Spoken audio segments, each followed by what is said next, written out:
gathered here today, we thank you for the blessings that you bestow upon us.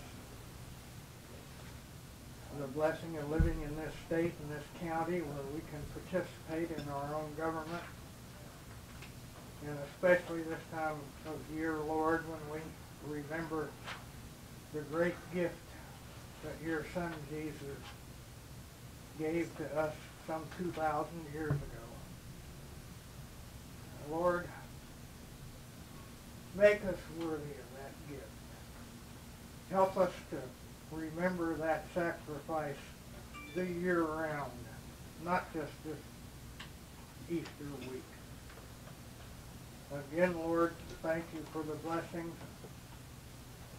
May you give your guidance to our commissioners today and the decisions they have to make. Lord, I offer this prayer to you in the name of your Son and our Savior, Jesus Christ. Amen. Amen.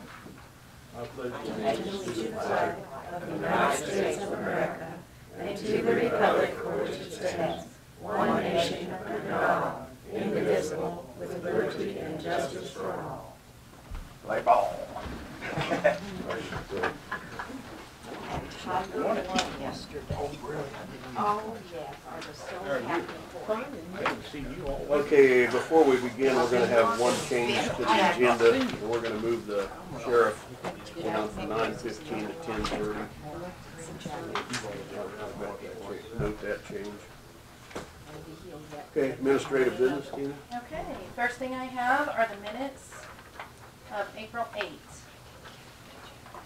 Okay, you've had time to review those minutes.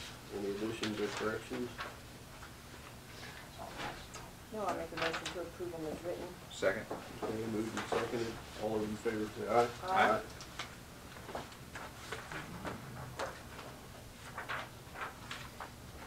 There you go. Bruce Becker with BG Consultants is here just for a quick pop in and say hello. So, Anyway, thank you all very much. I'll be quick on this. I just hadn't been around the commission meeting in a while. I think Jason had been stopping by and keeping you up to date. If knock on wood, if the weather holds, they'll get the bridge knocked out this week. Oh, sit over there. Okay, sorry. And I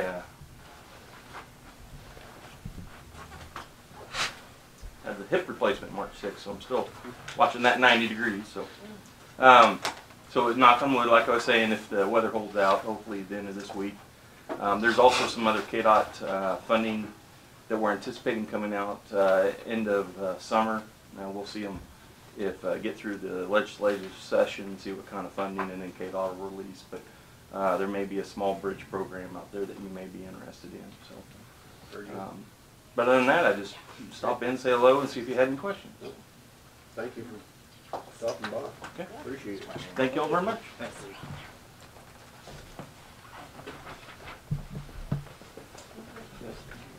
okay.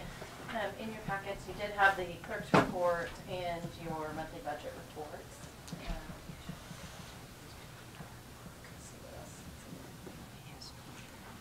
I do have several salary sheets.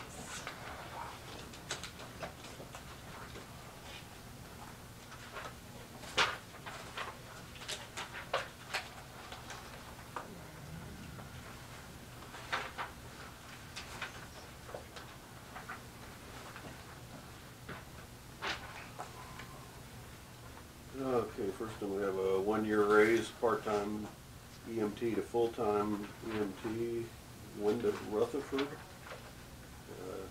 $12 an hour.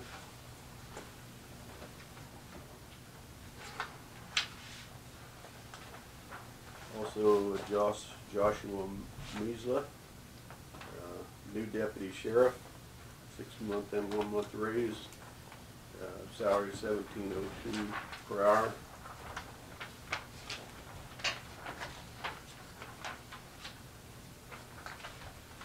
New correction officer, Bryant Edwards, $13.08 per hour.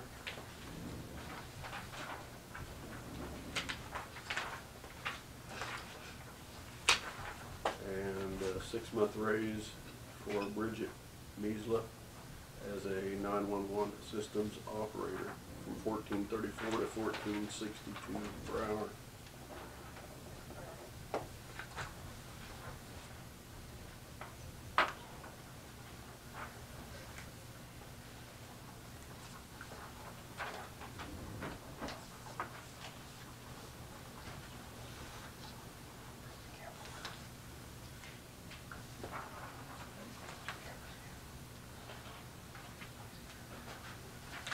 Thank you.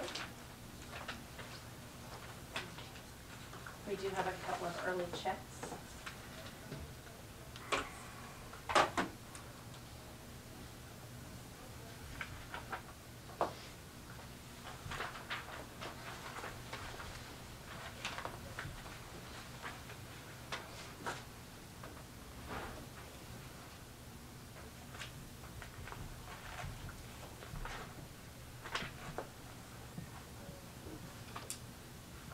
Postage and transport fuel bids.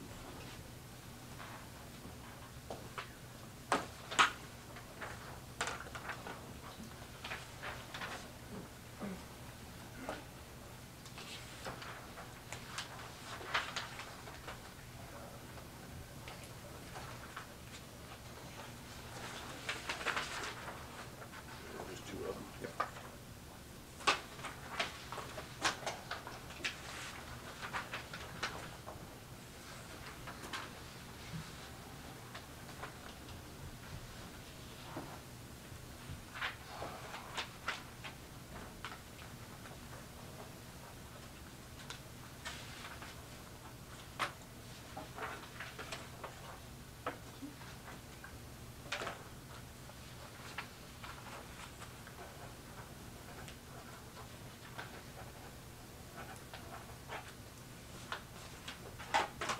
Okay, we do have the first round of budgeted transfers for 2019.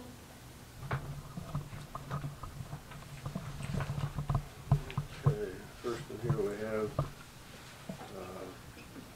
road and bridge sales tax, the capital improvement fund, $91,007.33, and the road maintenance improvement 7 mills, the capital improvement fund to $318,525.66.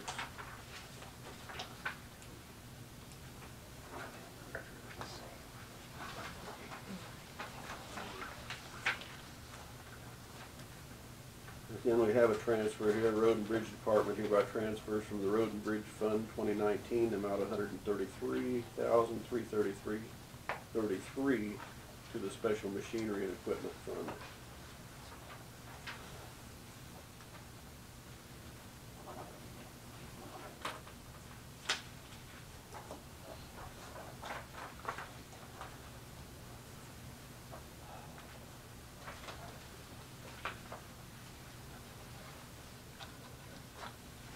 You might explain that since we've got a crowd, that those are normal distributions. Yes, we budget these funds to be transferred to these other funds during the budget process. We do this 3 times a year, and that's what funds those other. And the reason why we do it that way is because the taxes come in, we try to find it amongst their load. Correct? Yes, and really to keep in mind, that capital improvement fund is used for large road projects, and if at any time the general fund needs those monies back, then we can transfer it back, and those monies can be used for any expense of the county. But that's the method that was set up to fund the capital improvement fund. And then Road and Bridge, all these funds, their special equipment fund, it's just kept separate so that we can track those equipment purchases. So, and at any time during the year, if we need the money in Road and Bridge, then it can go back there.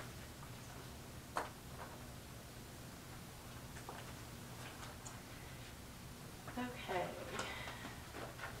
Do have copy paper bids. I did not make copies for everyone.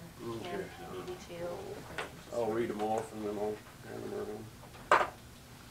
We got bid for we do, how often do we do that? A couple times a year? We do it whenever we need to. Okay. We bid 100 cases at a time for the courthouse or for the county offices, so, 100 cases at a time, yeah.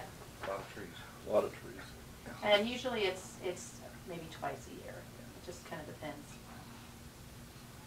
Okay, so we have 4 bids in, and of course this would be based on 100 cases. We got Baker Brothers Printing, Hillsborough at $34.75 per case, for a total of $3,475. Navrit's Office Supplies from Emporia for $35.70 per case, $3,570 total. Office Plus with Kansas out of Wichita, $36.90 per case for $3,690 total. And Precision Printing from Emporia, $33.80 per case for a total of $33.80. We do have one local bid, which sometimes, if it's close, we try to honor local bids in the county. So it's up to the commission to decide. They do not have the low bid. The low bid is actually Precision Printing out of Emporia, $33.80 per case. So it's What's your, about $95 less. I'd make the motion, oh, I don't know, you want to look at this I first? didn't see that, so.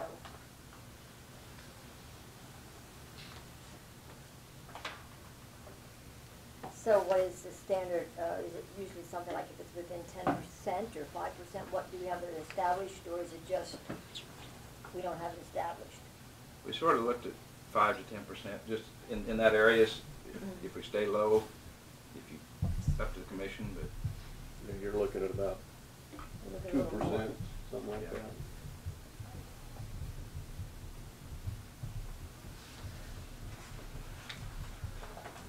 It's just paper though, it's just paper.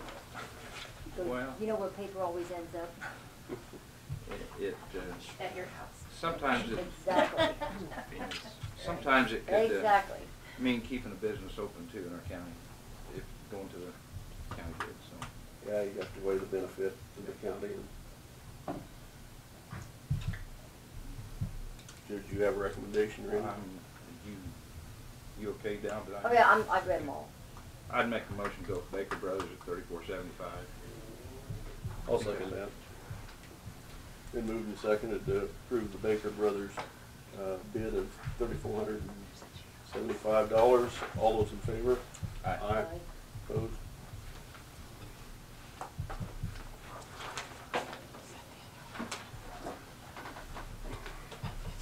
A couple weeks ago, or maybe last week, Randy, you had said something about sending a letter to the SAFC committee about the Restoration Center. I had already been in contact with them by email about that, so I don't know if you still want me to send a letter. I can share what they said back to me. They did make an official request, but they thought that we received a lot more special alcohol funds than we actually do in Marion County, because they were thinking we are more like Riley County, which has K-State and Manhattan.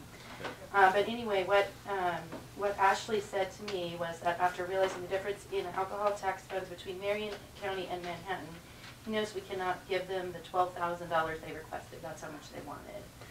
And she said he's planning on being part of the coalition, so they're going to make him a member of that committee, and that the committee will give scholarships for people and/or certain things the Restoration Center may need, and help them on an ongoing basis. So that's what I got back from Ashley about that. I don't know if you still want me to do a letter. Fine, as long as they recognize them, that we have somebody here in the county that's doing good for the county and in their field, so. Okay. Well, it sounds like they're Yeah. ready to work Yeah. together, Okay, so. good. I If don't- we need to do something later, I don't you care know, let then, me as know. long as they know it. You know, as long as they're going to be part of the coalition. Yeah. Okay. Yeah, okay. But I did want to follow up on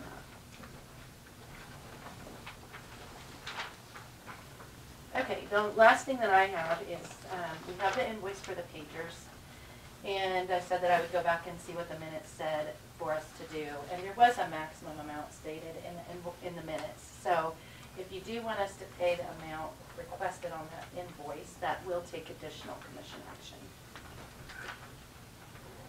So it looks like the difference is $150.70 on our part that they're requesting that we pay. And there was a freight involved, and I don't know what the other part of it was. Personally, I don't think the $150 is a big deal myself. That's just my thought. Trying to get to that letter, or that minutes. Okay, it's clear on page 94 Yeah. of your packets, and I have a paper copy too. I did print off the minutes from both of the discussions. But the official action was, Novak moved to approve a county cost share of 50% up to a maximum contribution of $303.45 toward the purchase of a pager for any EMS volunteer, with any future maintenance costs being the responsibility of the crew member, with the understanding that the crew members stay with the service for at least 1 year or pass the pager on to someone else in the service. Donkey seconded, and motion carried 3-0.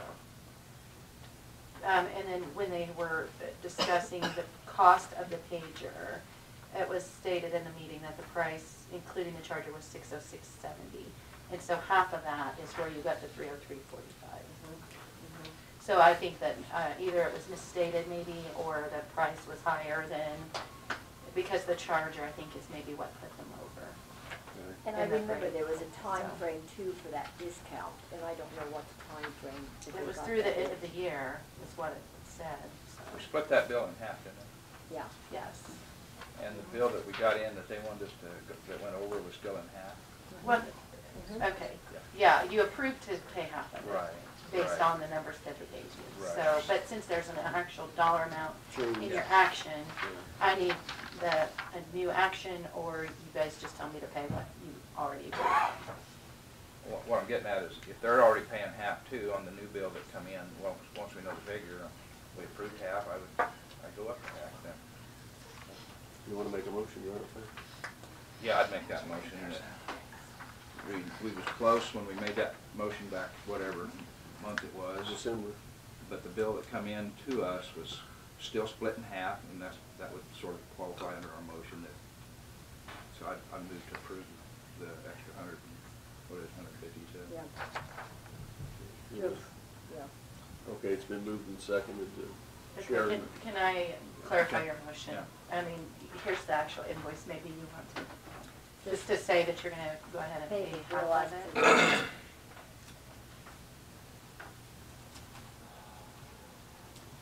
The amount that they're requesting is, the 1,061, whatever that is. And what we approved, 900 and something? 906, Yeah. 907, yeah. Okay, and make a motion to approve the 1,061.05 to TBS Electronics for the pagers. Second. Okay, been moved and seconded. All those in favor? Aye. Aye. Is that your copy? Yes. Okay, now,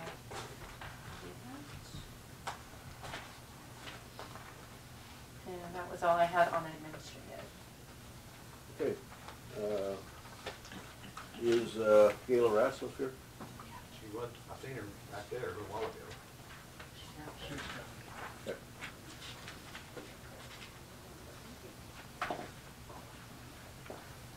Good morning, Gayla. You need a bigger boat. Yeah. Good morning. Good morning.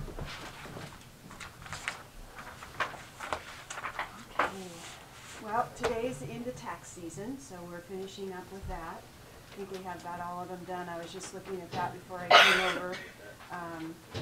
We had some in process, but they didn't need to be sent, so deactivated those. Those numbers are down a little bit this year, and I don't have any idea why. Actually, last year we did about 84, and this year we did 74 federal and state returns.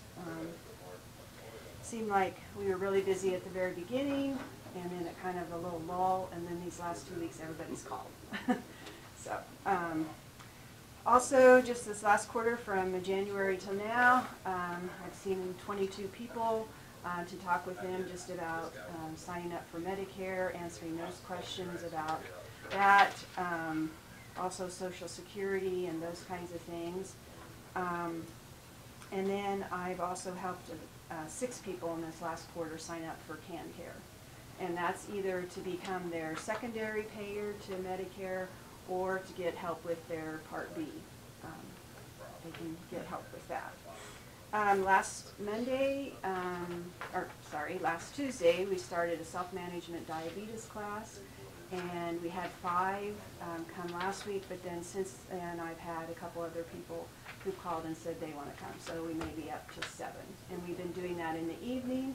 I decided to do in the evening to try to get people who are working, but I still got retired people, so go figure. Yeah. Anyway, I know it's hard to do in the springtime because it's so nice, but I was hoping I would get it in before weather got too much nicer. But anyway, so it is what it is. The other thing is we have commodities coming on Wednesday, and since the first of the year, they've been sending us more items. We were getting anywhere from like 9 to 10 items. Now we're getting 14 items. And we are now getting frozen food. We had chicken last time, we had blueberries, we had strawberries. And so they also just offered a program to people who do commodities that they could get a freezer, a refrigerator, or a forklift. And so the Marion Senior Center did not have a freezer, even though we're over there at the nutrition side. All of their freezers and refrigerators are full.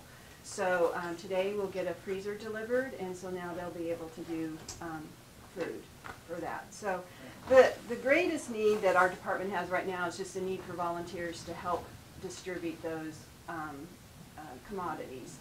I have some faithful men who come, but now that we have 14 items, it's a lot more work. Last time, the frozen chicken weighed 46 pounds each box, so pretty heavy. So, and also we were supposed to get commodities in February, and we delayed those we delayed 1 week because we just stood out here on the senior center parking lot, and we were supposed to have 3 to 5 inches of snow the day they were supposed to be delivered, so we delayed that. The next week we were going to get them, and then they were talking about ice, and I couldn't have people out on the parking lot slipping and sliding and falling and breaking a hip. So we canceled, and then it showed up the next week, and we got it done. So, and then just the other thing that's coming up is May, and we'll do farmer market again for people who are 60 and older. And that's On your taxes deal, out of the taxes that you did for people, did the tax reform change anybody? You're supposed to have taken less tax out? Yeah, it was kind of interesting. We had a few people who had to pay, and then still we have some people because of the penalty for not having health insurance. Some people didn't take insurance again, and so had to pay. For the max for a single person who's filing, it's the max that they can be penalized is $200 for that. For insurance. And for insurance, and the other people who file the other categories is $600. So a lot of people got dinged with the $200 if they didn't have health insurance. Wasn't there some tax laws that a lot of that penalty was released? There was some criteria to where most people didn't have to pay it. Did you check into that? Well, we put it into the tax slayer program that we use, and it computes it all. We just put the information in, and it computes it. But they say next year the penalty's going totally away, but I don't know if that's really been passed. Well, the way I got the tax forms, it was, but I know for this year there were certain criteria. They could prove that they couldn't get There's affordable insurance, they didn't have to pay the penalty. Right, and those tax exemptions have been there since the beginning. If it's unaffordable, if your premium is more than 8 to 9% of your income, then you're excluded. You don't have to get health insurance, and you don't get penalized for that. And then there's others like you've been incarcerated, domestic abuse, just a variety of reasons for you can be excluded from that penalty. Wouldn't some of those people qualify for Medicaid? Or? If you're a working adult, No.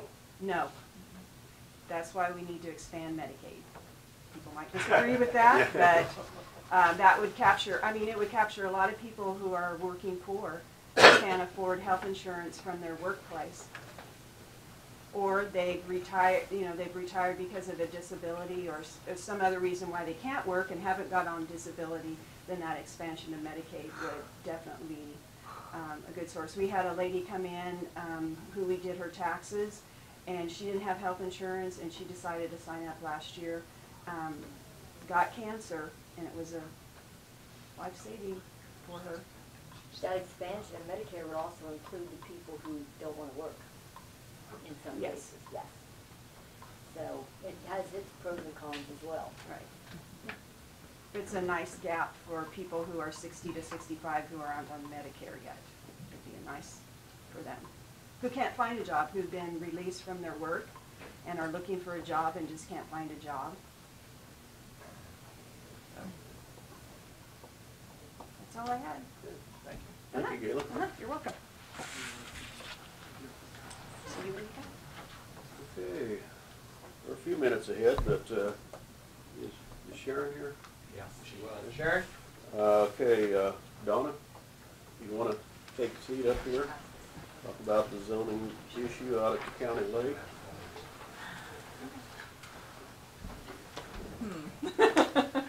Okay.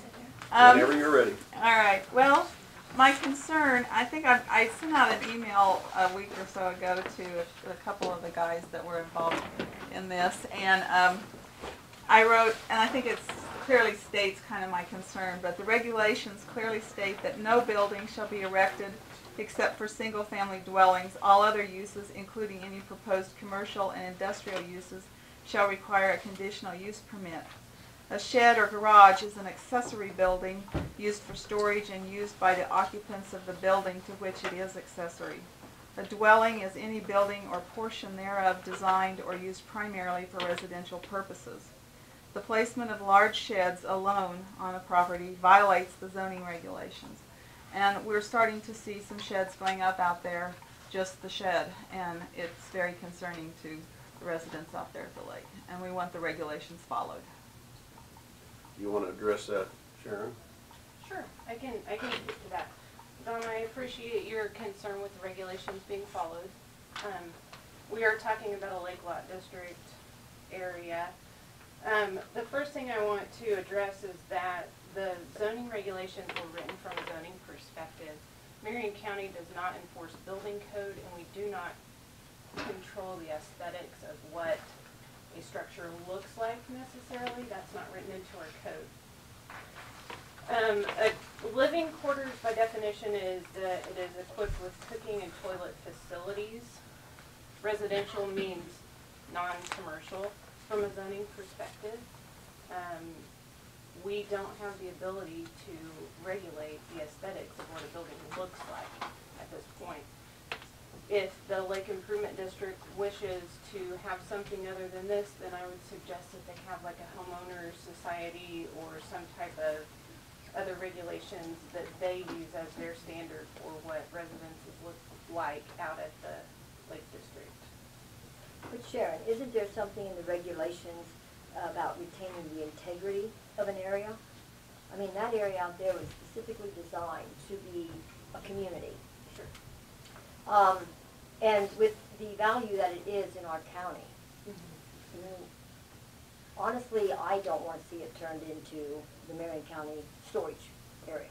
Okay. I mean, it's beautiful homes, and I really think that it's a serious thing here. And if we can address those regulations to change that, I think it's something we need to take serious and do. Because you know how many sheds are going to start popping up? Yeah. I mean, really.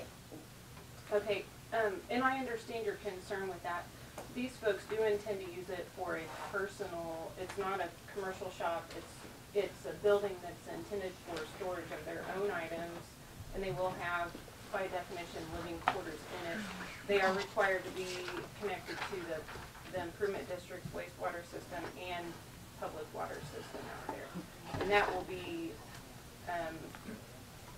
we do a final inspection, and before issuing a certificate of occupancy, I have to make certain that those things have been connected and are ready for use.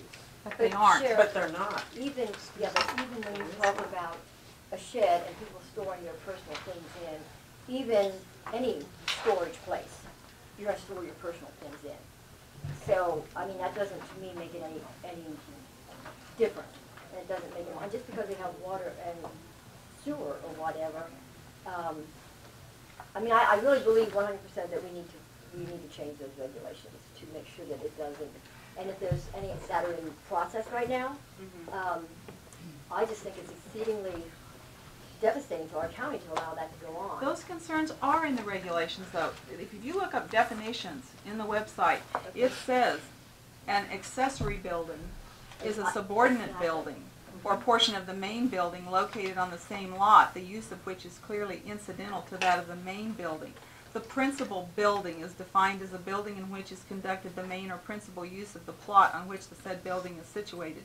In any residential district, any dwelling shall be deemed to be the main or principal building on the lot on which it is located. And it clearly says that whether you look at rural residence, Article 3, Article 4, Article 7, Article 8, it says, no building, structure, land, or premises shall be used, and no building or structure shall be hereafter erected, constructed, reconstructed, moved, or altered, except for one of the more of the following uses. Any use permitted: single-family resident, single-family dwellings. Every one of them says single-family dwellings. Those are not going to be dwellings. Nobody's going to live there. And the one that's up there now does not have sewer and water. And yet it is classified, if you go to the parcel survey, it is classified as a dwelling. That's a lie. So the regs are not being followed. They're just So I whatever. I can speak to those items as well. So at the point when that building that you're talking about was constructed and it's not connected, we didn't do certificates of occupancy at that point in time. Certificates of occupancy since the department has been under my direction have been done. And then the other thing is that residential structures, like I said, from a zoning perspective, is non-commercial.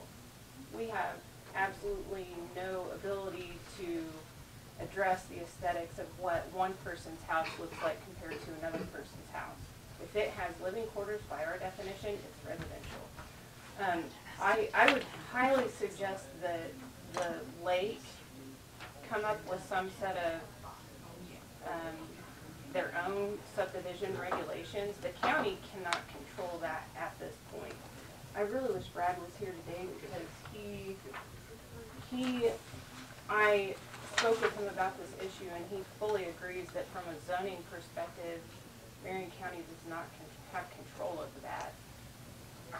But you have the regulations. It clearly says, and it right here on the building permit information on the building that's up there now, the description is a dwelling. It is not a dwelling. There is no water and sewer. There is no living quarters. Nobody is there. It's a storage shed. Are you talking about the one that's already constructed? Yes. Okay. Yes. We're talking about going forward and the Well, permit no, that's a violation of the regulations that were made in 2011. It clearly says lake lots. It says village district. We live in a village district, and it's a violation. Okay, hold on. You live in the Lake Lot District. I live in Grandview Village District Edition. Grandview. That's what my deed says. Grandview Village is the name of the subdivision at the lake, just like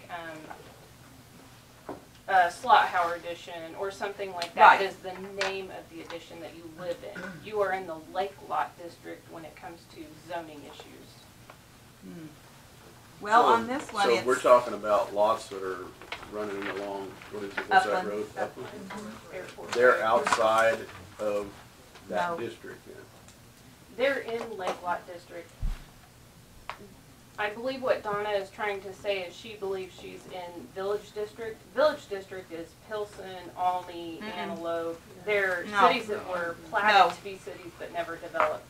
Lake Lot District is the area right around the lake that was platted for the lake. If you look right here on this tract description, on the building that's up there, it says Grandview Village, County Lake, acres .32, lot 45, Grandview Village Edition. Addition. Right, that's the name. But it's It's village. the name of the addition. Right. It's in the name of it. I can say my name is Sharon Millionaire, but that does not make me a millionaire. Okay. Can I inject So- something? Well, Yeah, let Don talk. Go ahead. All right, I applied for a shed. I wanted to build it on a different lot. They told me I couldn't without sewer and water. The only way I assumed I could do it was if I built like a garage and had a studio apartment on top. So I had to have a living space. And so I abided by that way. I didn't build. Because you couldn't. so is that, so you're talking about this one building we're talking about, No, was, that's it was in something like 2011, you said it was? No, no, Okay, no. He's I'm- talking something different. No, the regs were developed in She's- 2011. The building permit was given in 2017. But now there's 2 more lots that are sold, and the intention is to put up more sheds, just storage sheds. And But that's, under our living quarters. zoning regs, if they have water and sewer, then they're considered a. no, No, If they have No. kitchen facilities and bathroom facilities, then it's considered to have living quarters. it says dwelling is defined as any building or portion thereof designed or used primarily for residential purposes. So you have to live in And it. they have, yes, You have to live in it. So the one Yes. that's out there that was That's what it built says. in 2017, no. we issued a permit, but we didn't give them a certificate? This department did not do certificates of occupancy at that time. At that time. Correct. Well, I mean, it appears there's a zoning problem out there, but This lady, I think, are you still on the zoning board, Yes, or improvement board? the improvement district, the improvement district resolution only states that it has to have connection to a sewer. It does not have to have water. Our county sanitation code says that if it is within reasonable distance. Their trees- requirements are different than Yeah. what our Right. improvement district resolution states. And I think it's resolution 109. I can't think what. What Eileen is saying, sorry, Nadine. Nadine, sorry, what Nadine is saying is correct, and the county also covers that in our sanitation code. If they're within 400 feet of an existing sewer line, a public sewer, then they have to connect. Our county sanitation code also says that if they're within a reasonable distance from public water service, that they have to connect. so are these buildings within that Yes, footage? yes, they would be required to be connected to the public sewer and water systems. But the sewer and the water system, as far as I'm I concerned, have is a not the question issue. then. There are a lot of buildings that have been on lake lots forever. Are you gonna go back and make all of those people apply for a different permit now? Okay, I don't know how the commission wants to address previous permits that have been issued, but as long as I'm the director of the department, my wish is to follow what our zoning regulations and our sanitary code says. Going forward, Going not forward. going Right. back. Yes. Going forward, Yes. not going back. Yeah, I That's mean, right. there's been so many things done over the years. And that's We'd been a have to- big problem, because we need to get a Right. grip on that. Right. We need to realize what that was actually, set up to be. Yes. And I have a book here that is out, and the story is that was always developed to be nothing but a fishing place. And that's totally not true. That, according to the history of this book from the Beckhams and so on, that was actually developed out there to be a community. It was developed out there to bring families in. So, having said that, then we need to get a hold of these regulations, and we need to change the verbiage and stuff going forward to retain the integrity of what it is intended to be, and what it is, and what we can do with it in the future, is what I'm thinking. And I think there's no room out there for storage sheds. But what you're saying is there needs to be an association put together, homeowners association or something to Okay, so the county gets into a bind when we try to regulate what a house looks like at the lake. If it's a particular community within the county and they want to control the aesthetics of what a residence looks like, the county can get into a whole, I mean, if you want to enforce building codes, then you're gonna have to hire someone that can regulate and enforce that. I'm not a building code No, inspector. we don't have an inspector. We don't. As far as I know, there's only one in the county, and his plate's pretty full. This falls under more of a homeowners society type. You're not Set ever of gonna get regulations. lake residents to set up a homeowners association at the Marion I County Lake. looked up unincorporated area, which is what Marion County Lake is. Right. And it says, in law, an unincorporated area is a region of land that is not governed by a local municipal corporation. Similarly, unincorporated community is a settlement that is not governed by its own municipal corporation, but rather is administered as part of a larger administrative division, such as a township, parish, borough, county, city, canton, state, province, or country.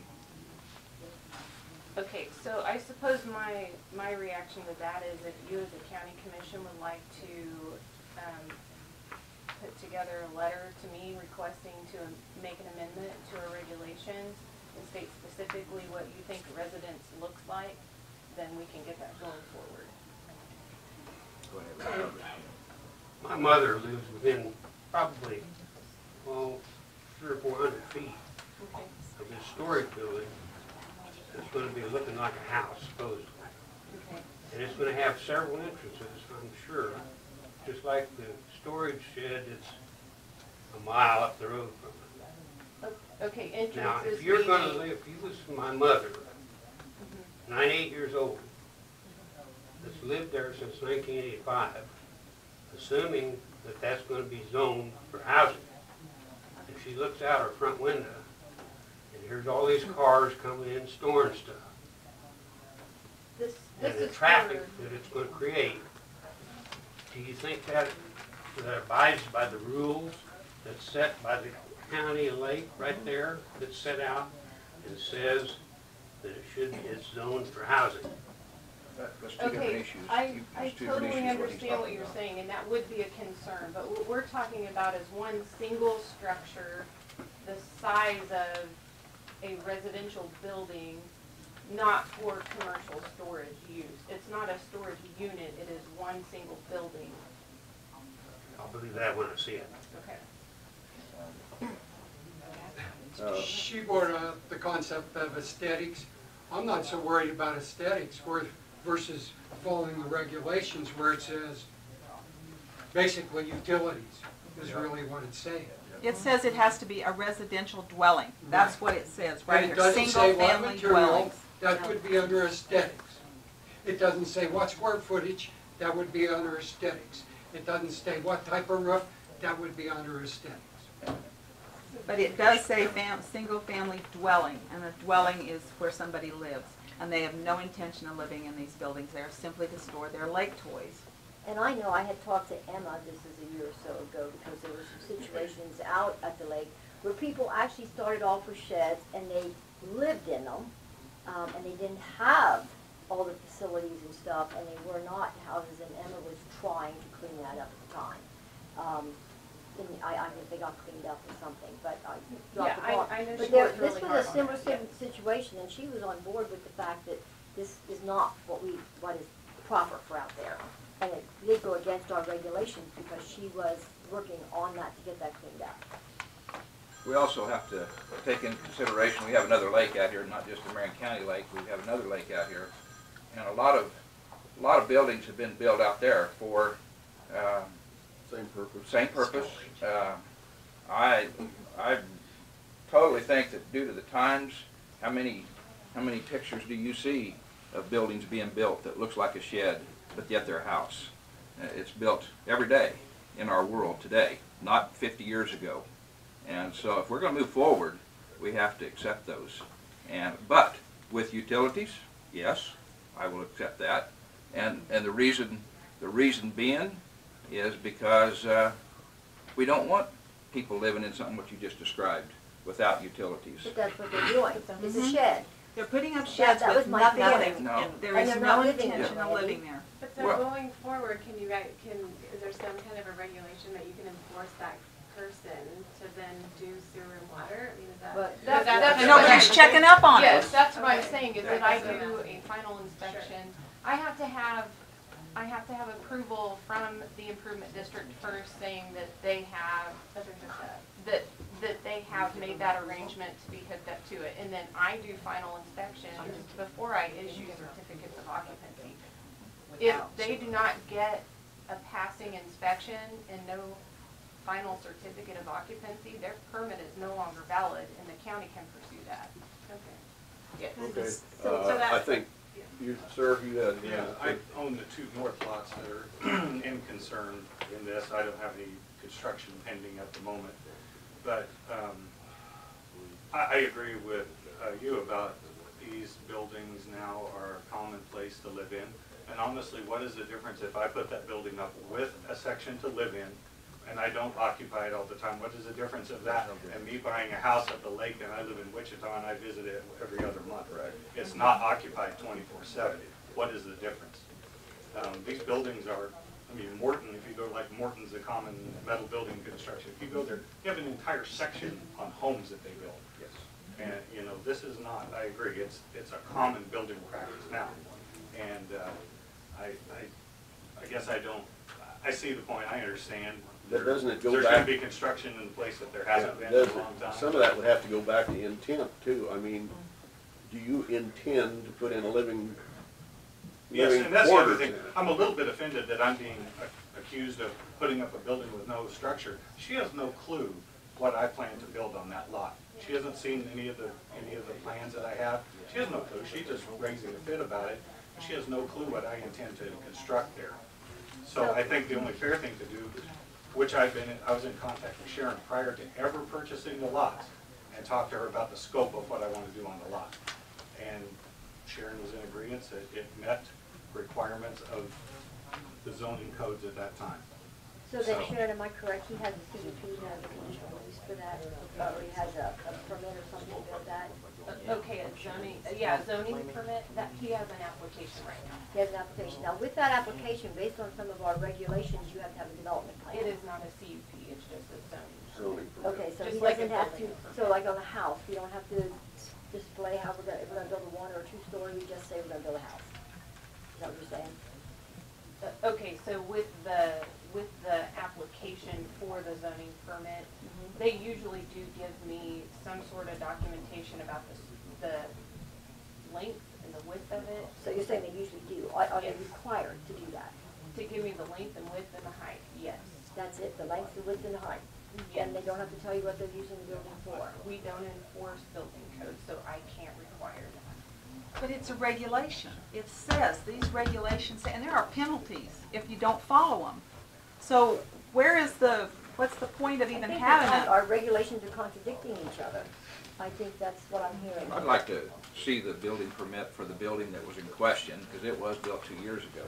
I was under the impression that, or so, maybe longer than that, 3 years ago now? This is 19, I don't know. 2017. Yeah. The one that is in discussion right now, though, has not been built. No.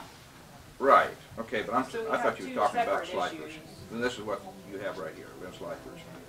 I was under the impression that this building would have to have sewer hooked up to it, due for the improvement district. But my understanding at that time, it was. Supposed to have wastewater system. It's not. I checked with Nadine, and I also checked with Nadine, Janine. that structure was Or Janine. intended to have wastewater system connection as well, wasn't it? The one, Nobody ever came to us and Okay. asked, it costs $5,000 to for a permit to put a sewer lift station. and no one approached you about that? Okay, I can check into that. There's several different buildings that have been there a few years. Okay, So what year was this zoning law put into effect? 7/20/17 is what this issue date is here. Yeah, but we're talking, Um, she's talking about the 2000 zoning. 2011 is when, I don't know what the date of our resolution is. We have to So look if at that's that. the case, Okay. a penalty could be assessed. I mean, you're probably not gonna make the guy tear the building down, but you certainly could assess a Well, penalty on it. there's a lot of buildings that have been there for 30 or 40 Well, years yeah. that Yeah. do not have sewer in them. They're just being after 2011. yeah, so from now moving forward, we have a permit and pretty soon to be a couple of permits that are being requested for that area. And I'm telling you how I will handle those permits going forward. Now, the permits that have been issued previously, we can talk about how you want to address that. Well, we can also talk about how we're gonna do it going forward. Sure. Okay. Yeah. Yeah, there would have to be some zoning changes Do you do a time frame? sometime. Plus, our next predicament is we have no inspector. Right. But the permitting, though, Kent, is, if this was done in 2011, for some reason, why don't have some of these buildings don't have the sewer hooked up to them that did though? So then basically we'd be in violation, right? Because we never went back and Because there did isn't any follow-up. final inspection and the certificate of occupancy. That department has been short-staffed for a long time to be able to do those things like they need to be done. But this is on your building permit they've got to apply to you for a building permit. Yes. And somewhere, because we had Mr. Dunnigan doing all kinds of things, and It's in so, compliance now. And I have since went back and addressed that issue. yeah, but I mean, We had to that sue- was we had the to reason sue why him we to get didn't him want to the do it, building but he's permits in compliance issued now. unless they had this kind of stuff. So that was the original intent of this. Okay. And, And that's what I'm saying is that since I've been in this department, right, I require that approval before I can give a permit. right. And then also go back and do a final inspection for that certificate of occupancy. Because out at the other lake that I know quite a bit about too, is there's only a certain amount of lots, and they've set up these lots, and then somebody comes in and builds one of these big shed houses. You know, if they didn't have sewer and water on those lots, to them, these people out there running that district, there would be, if they keep a building, there'd be fewer and fewer people to have sewer and pay for the sewer out there, and their cost is going to go up. Same way with these people here. I mean, they've got a number of lots. They've only got so many to work with out there in their district. They've set their sewer rates for something, so many expansions and things like that that you sort of look forward to. So that's the reason why that there was some things being done, and I don't know the number of years ago. You said 2011, but some of these buildings that was being built wasn't having this sewer and water hooked up to. I say water too. I thought water was included, but it must be sewer. Not as far as the improvement district Okay. is concerned, but as far as the Marion County sanitation. When do you think we did that? 2011 as a county? Now, I don't know when the district did theirs. The sanitation code was approved in 1993. We're going to have to do some research, but I still think this comes down to where we go in the future. And I don't want to, I think we have to get with the times. I mean, I know myself, it's not going to be at the county lake, but I do want to build a shed house. I mean, I'm sorry, that's what I want to build, and I don't think that there's any county that should outrule that. I'm not saying not have a house or living quarters inside a building, but these are not having living quarters inside. There's no intention of anybody ever living in them. So I think to make you happy would be to set them up on sewer and water. I mean, to make sure that they actually do No, what they said. somebody needs to live Living there. quarters. We live in a residence. We don't live in a shed unit place. We Like live I in a said, all you residence. need to do is set up a studio apartment. What's that require? You know, a bathroom, a sleeping area, a kitchen, and you can combine the living and sleeping area. And our regulations do address occasional, Right. not permanent occupancy. Yeah, It's but it called a still seasonal requires. dwelling.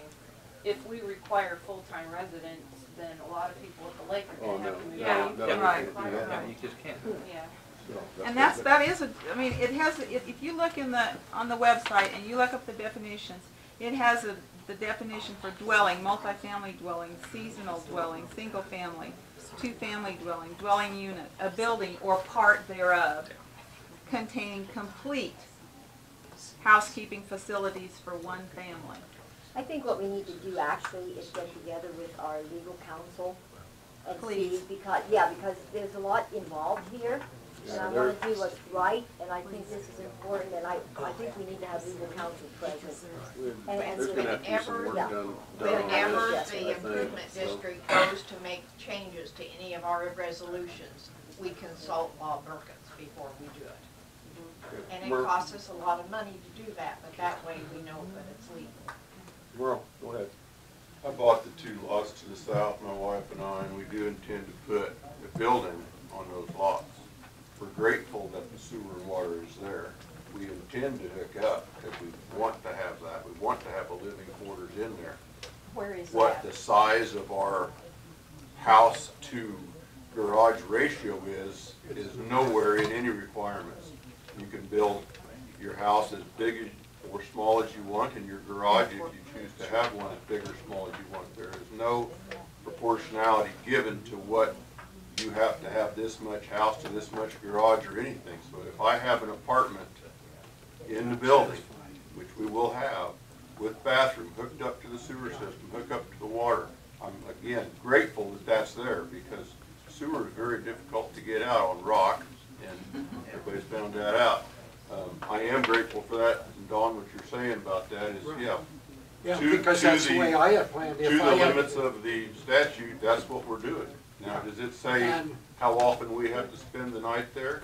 Like I said, nobody else has any requirements how often they have to sleep The in their home, in majority, their bed at the night. majority You're gonna of the change cabins that. in the lake are not full-time residents. Yeah, so We know that. we're trying to adhere to the laws that are on the books, not go against them in any way as far as what we're doing. Now, to what is up there now, that's not hooked up to the sewer, I'm thinking, why not? I'm grateful for it to be there.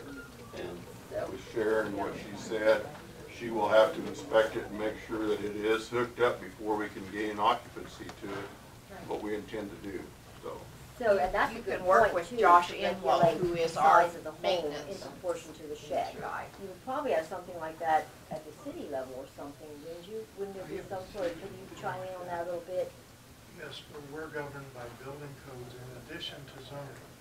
Zoning is only permitted for setbacks and land use. That's what your governance of zoning is under. Everything else has to come under building code or building inspection criteria and defined structure sizes. So you're dealing with 2 different things.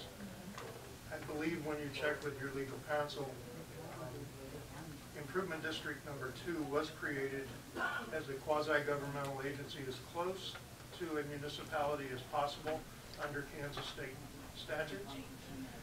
It says That if you're within particular- 400 feet of sewer and water, you have to be hooked up to sewer. I'm sorry, Roger. Yeah, let's go one at a Please, time, go please. ahead. Let Roger finish. And the Improvement District, under its duly elected board, has decided to simply address water and sewer.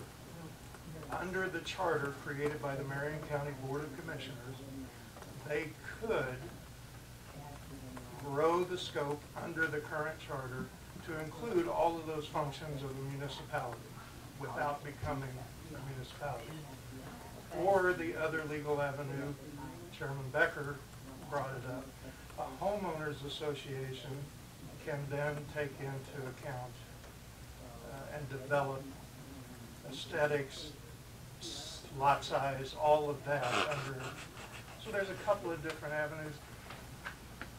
I think there's a resolution, but you do need legal counsel to get involved and help you understand. Well, we appreciate you clarifying that, because Yeah. I was, knowing that we have an improvement district out there, I was wondering whether the scope of that could be broadened.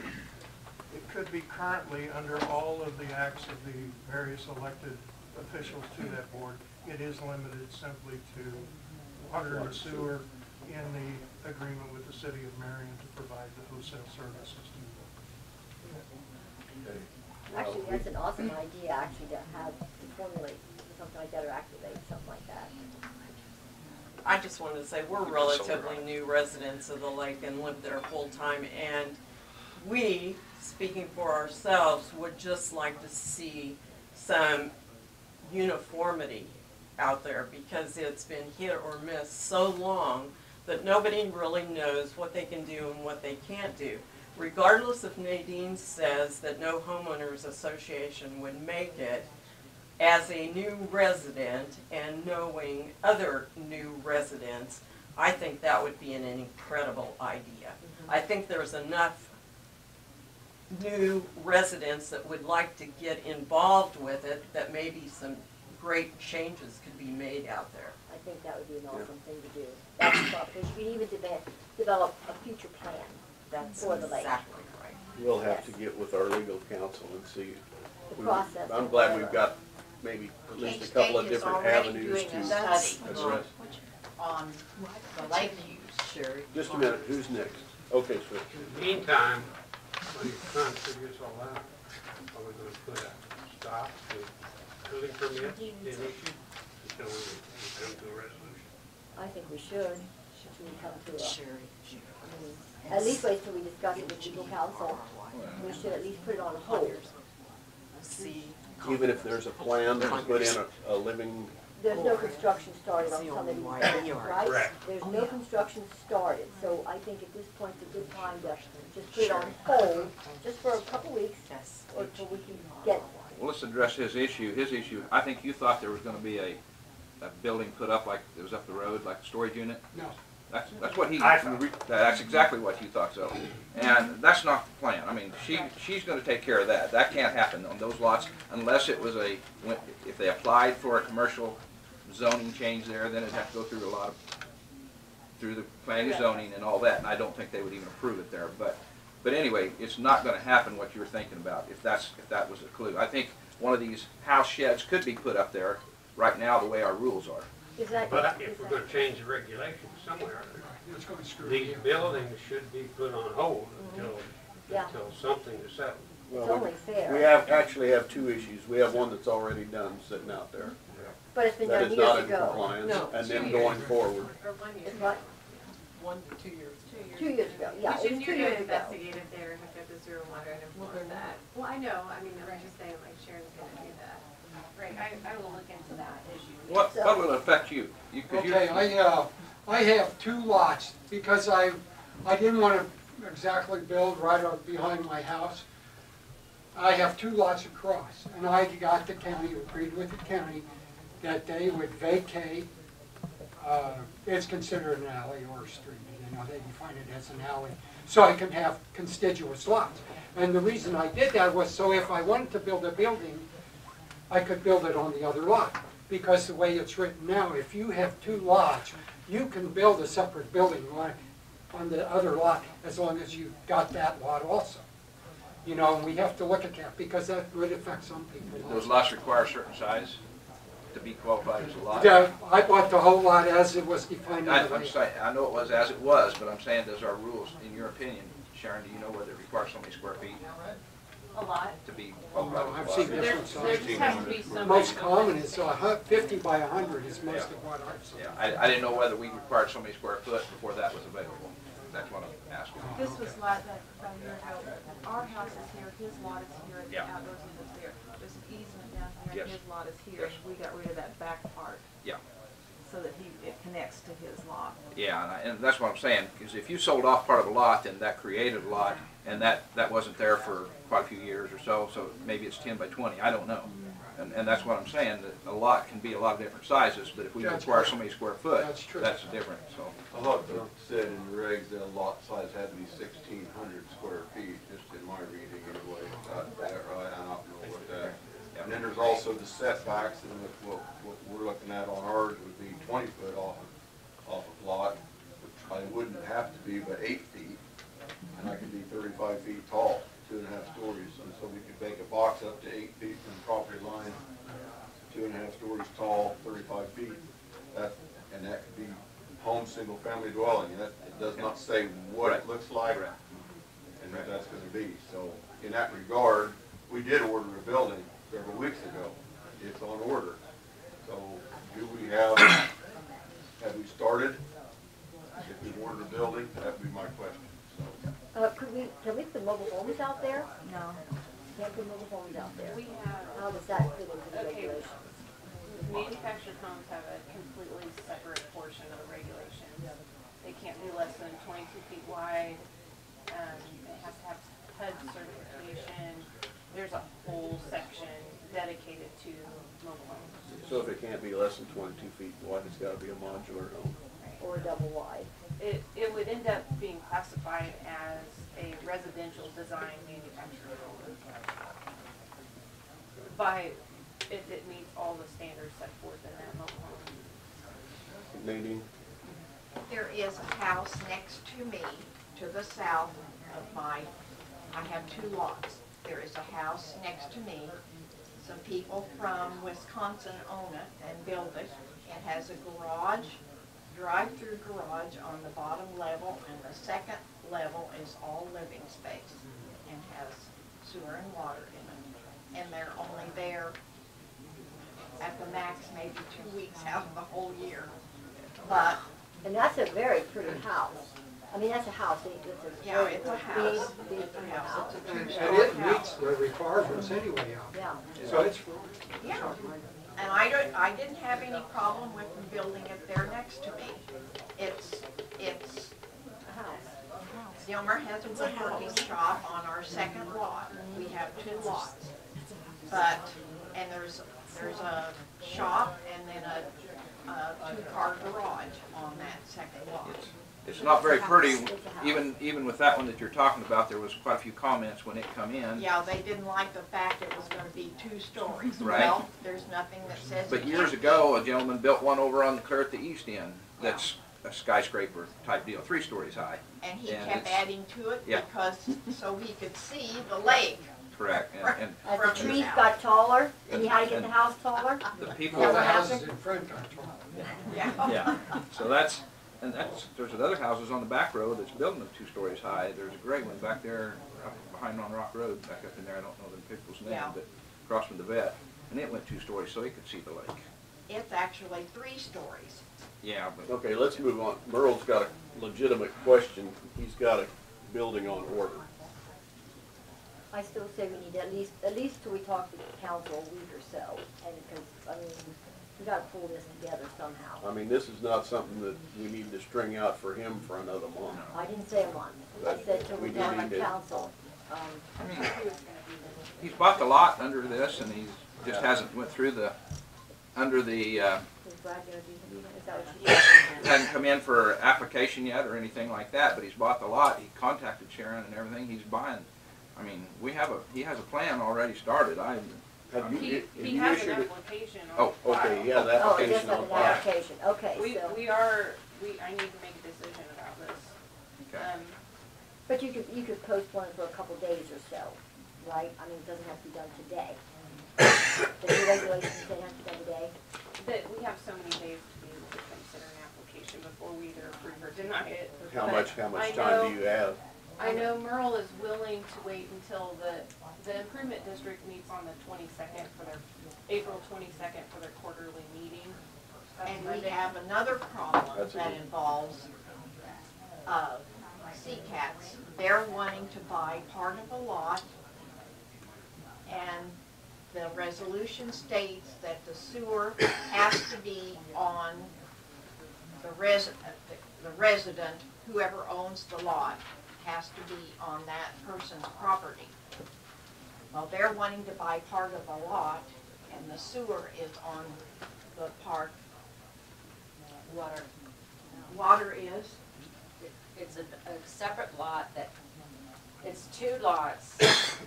The Waggies own 1 lot. Next to them is an empty lot. They also own. And their sewer and water is there. Their sewer is not close. We're not talking about the sewer, we're talking about water. The water service is right close to part of the lot that we're wanting to buy from them. We're not trying to buy anything.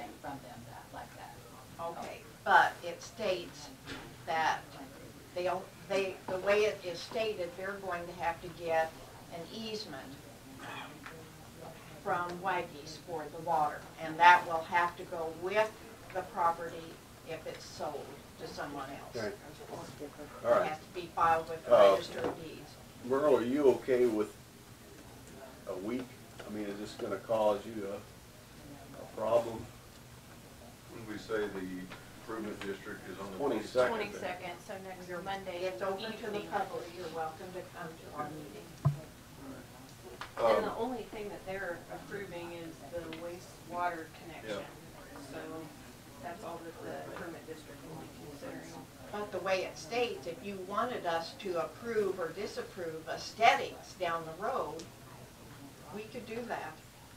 But there's I no don't reason think for we him want to to. be locked. Well, No, I that's, don't think that's, no, I don't think we're gonna go that way. yeah, I mean, No, we're a ways that's- away from that's- that, whether we're gonna expand an improvement district to include that, or go with a, or try to form a homeowners association, or whatever, but, I think, I don't know if Brad will be here today, but I think we can at least ask him the question of if it is, if you have the legal authority to stop something that's already, you know, if somebody's already done the Right. application, or what those steps would be if you wanted to stop that if it's been approved. Well, it hasn't been approved. She said he just now has the application. The regulations have been approved though, so the way the regulations are right now, since we've had an application submitted to us based on the current. based on the current regulations, it would be. So I think that even to say, no, we're gonna wait, I think that you might be putting yourself in a bind there too. So we can at least ask Brad that question. I don't think anytime you have something brought before you that you have questions about, that you can't wait to get legal clarification.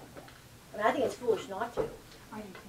I mean, I don't know, Yes, I agree single with you on that. situation where that would not be a true statement. But I mean, the regulations, the way they are written are pretty clear about having the connections there. Right.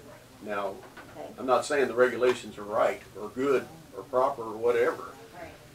but by what the regulations say right now, I don't see how we can tell Merle, we can't do that.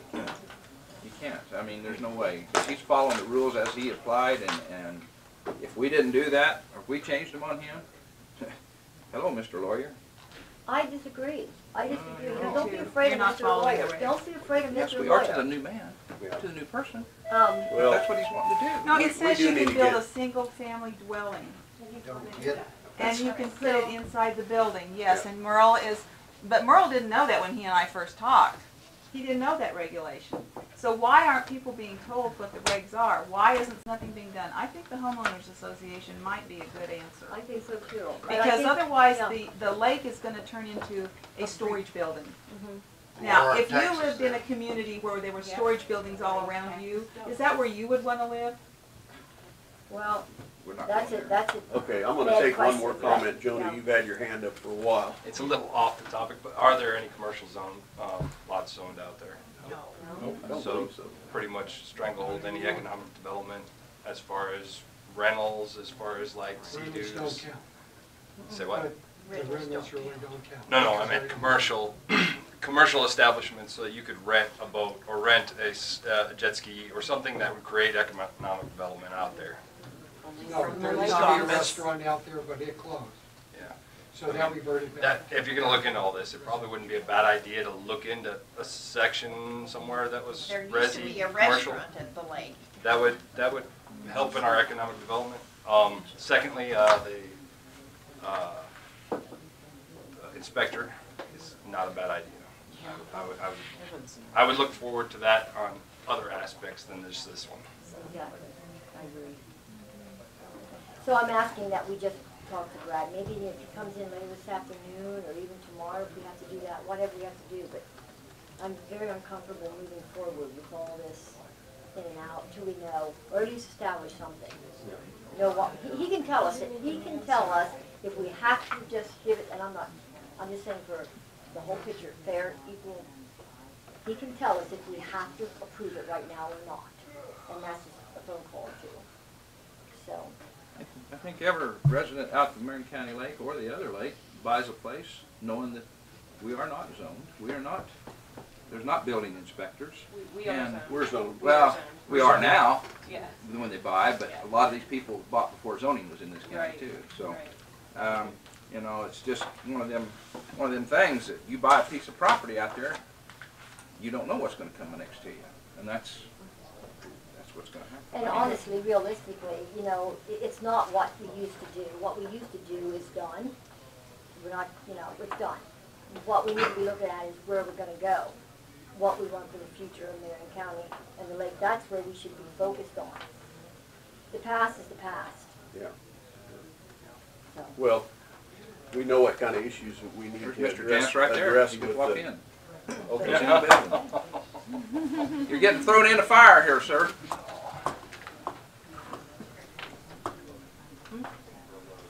He's around the corner. Oh, okay. Okay. Well, we'll go ahead and wait for him.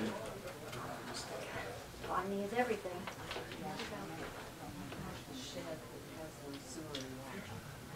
Oh, right.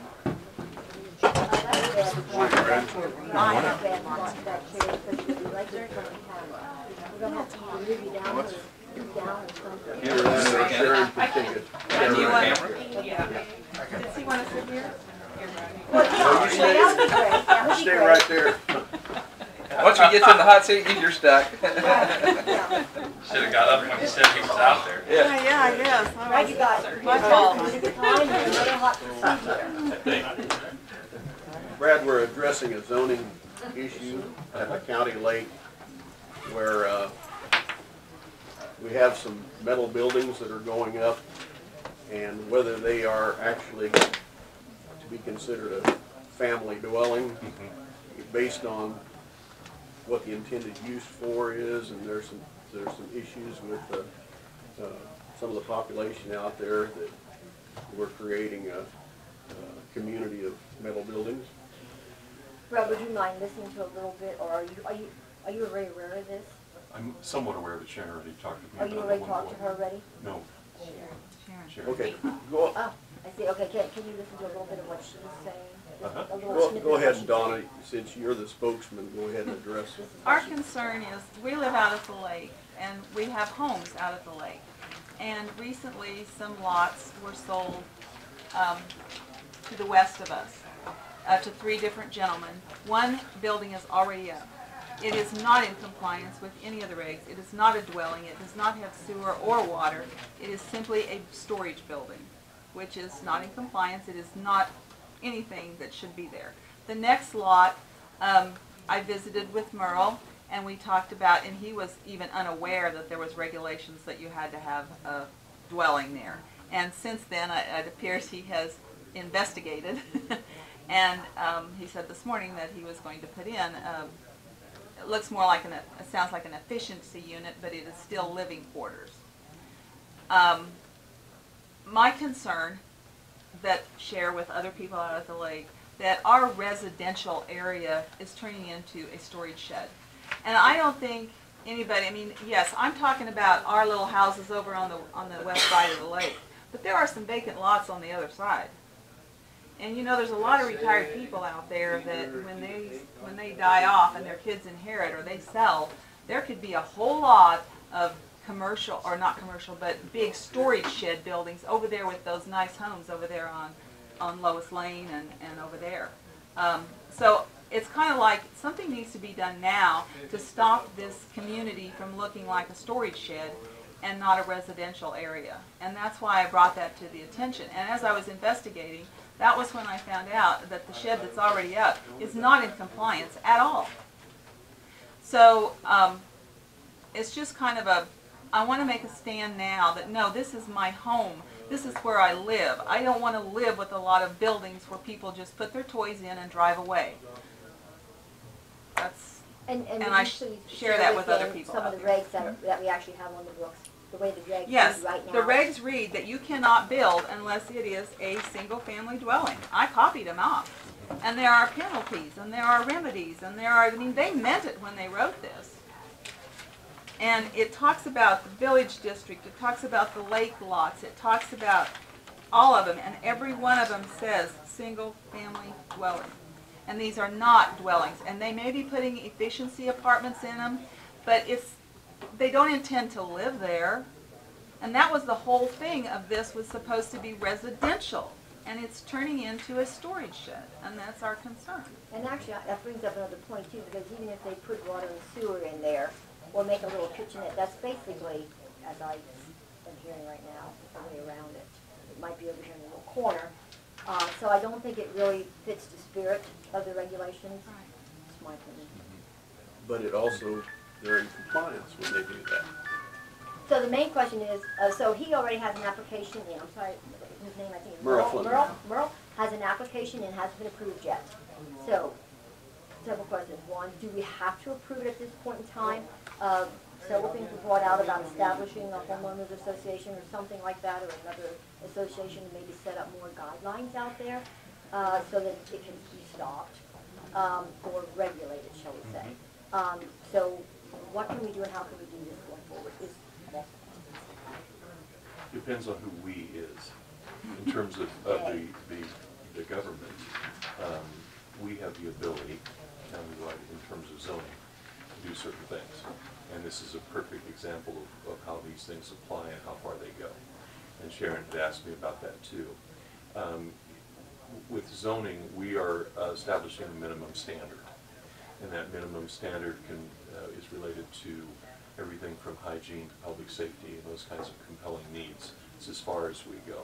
And the really salient point about that is we do not regulate aesthetics. For example, people in a new development, if they don't act at the outset or at some point, can end up with non-stick built homes. They can end up with geodesic forms of homes, all different types and styles of structures in today's environment that they may or may not want next to them or within sight lines. And I get that completely, and I understand exactly what the concern is. When Sharon and I talked about it, I said, and it reads very much like I expected it to, we established that minimum standard of, this is a residential area, as you say, and that's what's supposed to happen there. So within the law that was established by way of zoning, the county ensured that to the extent intended by saying you will have to have living quarters within it. Doesn't say that you have to live there 1 day a year or 365 a year, and you're right. As to the spirit of that and the hope as to the other property owners, it probably will not suffice to protect them. It's just not the way that ends up being done. If you want to do that and you want to establish and dictate exactly what goes in around secure yourself in that kind of zone, you have restricted covenants. They're done with any development or any area when it goes into place. And those restrictive covenants are filed with the county, with the registrar, and they are of record, and every property owner who buys property at the point where they buy the property are deemed to have notice that you can't do this, or you must build a house and have 40% of it be brick masonry, and you have to have a sprinkler system, and you have to have so and so many trees, and you can't park your RVs out front, that kind of thing.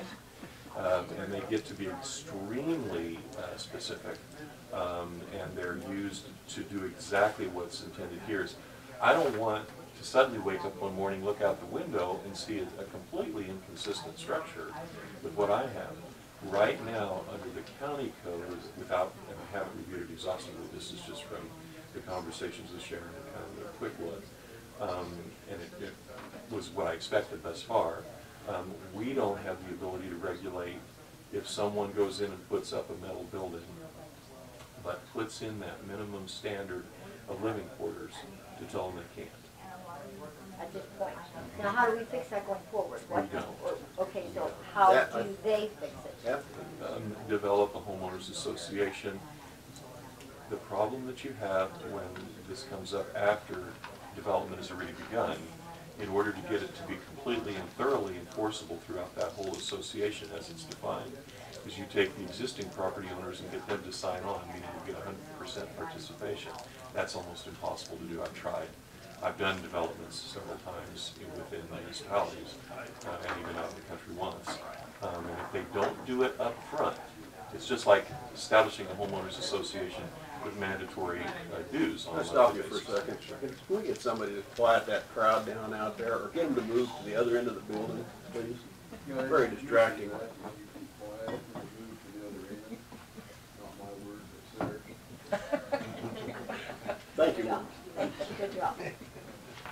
In that kind of a circumstance, that if you get complete buy-in, then you have that ability to control that completely. If you don't, those who were there grandfathered, I mean, they bought before they had notice of any such restrictions. So doing them now going forward has value to a degree, but not 100% value, because part of that property is really and that's the problem that exists, and it really doesn't get the answer that I know you want to hear. But you can address it. I mean, you can get everyone together and say, hey, this is not what we intended when we came out here, and see what kind of participation you can get. I did hear you right, 100% participation for a homeowners association in the area of a county lake. Yeah, it's not a necessity that you have it. I mean, you can create it, but my point is those who were there before you file it are in a position where I bought this with no such restrictions, and I don't intend to abide by those, and they would be correct. Because this is not safety or welfare, this is aesthetics. Okay. And again, governmentally, we can't control that. You certainly can. I mean, property owners can do that together. One more thing that's been added is when the Marion County Lake got together and wanted a sewer and water projects, they come up with a improvement district. Mm-hmm. How far can the improvement district be expanded for rules or? That's a little more readily doable. I mean, in terms of, that's case by case a little bit. I'd have to answer that based on the circumstances. But there again, now we're back into our area of compelling governmental need and interest, which is hygiene or public safety or, you know, the welfare of the environment, that kind of thing. That's different than, I don't like a metal building out here that people are just storing things in. I understand completely. We have went a little farther in the past, Brad, with thinking that maybe a committee out there could work with the county as far as roads. Instead of one person come up, this person come up, a committee, and go through them. In the past, that's what we thought about doing. So, and that's all got good practicality application, and I encourage that. But what auspices would they be working under? Well, improvement district? Probably. Yeah, probably, because the improvement district, if it in any way, shape, or form works with the county, we bleed back to what can we regulate. And we can't regulate if someone wants to paint their house a really deep purple with stripes. That's their business. And as long as they structurally comply with our zoning code, whether we think it's tasteful or not is not the point. Right. I have a question. As you were talking, it made me think of something else. But with the homeowners association, could that be some of the people out there that do things like people who don't mow their yards, yes, or they have trash? That's exactly right. Okay, so that would be a good thing to have at the lake. And it's why some people really don't like them, because it does regulate them. It tells them how many cars they can have parked in their driveway and what they can park out there as well. I have that constant fight in some, well, particularly municipalities, where they want to park the RV when they're not using it in the driveway. Sightlines are a problem, so the city can get involved in that. Okay, you're obstructing the corner. 125 degrees we can't see. That's a safety issue. Okay, now we can make you move it, but we can't make you take it away. A homeowners association can say, no, no, no. Out here we have covenants. Here's a copy, and it says right in there, you can't have that thing parked there, other than for 5 days before you're leaving on a trip or something, because you can load it up and certainly, but you can't leave it there parked for months at a time, or a car on blocks, or whatever it may be. You know, so again, we're back to the aesthetics element of things and the quality of what gets constructed. I've written those so that you can't build unless it's at least 1,500 square feet, has a 3-car attached garage, has so and so much brick on it, has a certain type, you know, in the area where I live initially, it was set up you couldn't build a house unless you used number 2 shakes. You couldn't put asphalt shingles or heritage or anything on it. It changed all that for many good reasons. But at one time it was that express. Had to have if you wanted a fence, couldn't use chain link. Had to be dog-eared cedar privacy fence, no less than 6 feet in height, no less than 6 inches wide. That's probably more than what we want. Well, and typically, yeah, it just depends on where you are, and you know, if you're depending on what you're investing in, it's you know, a lot of people, it's important. It's where they live. What do we want around us, and because it impacts your property values. What we don't want to do, in my opinion, is have to rewrite our county regs. Yeah. And then we sit here and have to administer that stuff. That needs to be delegated to a group. And again, when the way I'll have to read ours thoroughly, because this just came up with Sharon, and so I looked briefly. Ours are pretty well as all-encompassing as they can be in terms of the topics that we regulate. So even rewriting them, we're not going to be able to address this concern. Now we are able to enforce, if someone put up a building and they don't have, it is residential, and that's the way it's zoned. And so if that's not being used for that purpose, then there's a problem, and that has to be rectified. But if someone meets that minimum standard that we were talking about at the beginning of this, and puts in living quarters, they're okay. So I have a couple questions, Brad. So you said that if they organize something, you're not going to get 100% participation or something, and people that own property before. Isn't that just basically their grandfather for what they have right now? But what they would set up going forward Is going forward. Is going forward. So presenting that would be a kind of different situation. And then when you talk about the restrictions, and you get pretty detailed in some of the restrictions, but they don't have to be that restricted, No, do they? not at all. Okay.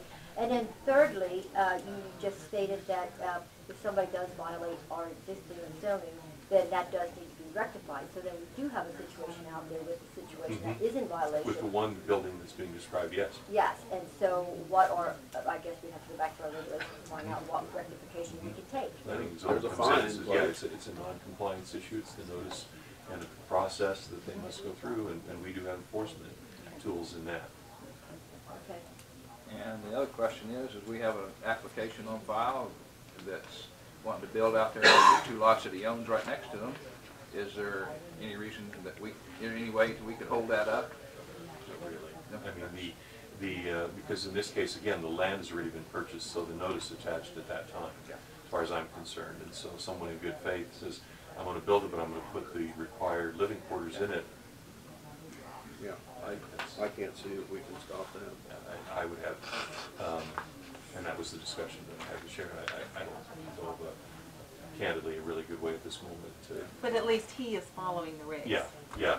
If you've got one out there that's just purely storage, that's a problem from what I see in the direct. So yeah. And that was why, that's why I brought this up. I went over and talked to Merle, and he was unaware of the regulations, and now he's willing to do that. Thank you so much. And so, you know, it makes a difference when you've got somebody that is following the regs and somebody who's just doing whatever they want. It sounds like he's doing the same thing. Yes, yes. And I'm sorry, I never talked to you. I didn't know who you were, so. But I will tell you that I think that there's a lot of these buildings.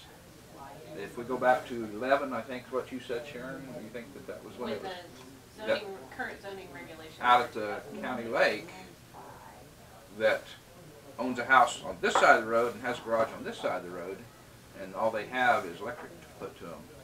Well, I know the Schaefers did that. They built a garage across the street, and they put living quarters in there, and quite frankly, their apartment in there is nicer than their cabin across the street. I don't know which name I'm talking about. But There's Carl and... Yeah, well, so... Well, that's Schaefer's, they've got all separate utilities up to that. Right, it's two Yes. different, but Yes. they had to put an Yes. apartment in their Yes, garage. yeah. But so going forward, we need to work with Brad to decide which is the best route to go, whether the improvement district can be expanded or whether a homeowners association is more appropriate. And I guess there's going to have to be some type of committee for you to work with. Well, on a homeowners association, that's an independent, private event. If the homeowners get together and say, hey, we really need to kind of band together and determine what we're doing out here, and to the extent that we can create one, they're not difficult to create. They are a separate entity, and they are private in that they regulate within the development, the area that's defined as that homeowners association, and the properties within it. And all of their covenants are filed of record, and they're separately done completely apart from the governmental entity. What we look at is, we can certainly work with the improvement district, but also what Sharon has, as she does throughout the county, our zoning regs. Right. And we can always go through those and see if there's anything that we can do to address them, but there's going to be, I'm going to call it kind of a bright line point of demarcation, and that we aren't going to deal with anything that gets to what I think was the primary concern. Well, not completely, but the aesthetics side of things, we will stop short of that because we can. So what they need to do is hire their own legal representation to try to put together a plan. Yeah. Yeah. so. And it's always more difficult after it's partially developed. That's always more of an uphill. So even like they would make association then, not an association, I'm sorry. It's a homeowners association. Okay, but they wouldn't be other than just an improvement district. I'm just wondering why that was Again, enforced. with an improvement district, because it's typically going to regulate hygiene or public safety, then that's something that works, that can work with us without question, and that can be formed up and done.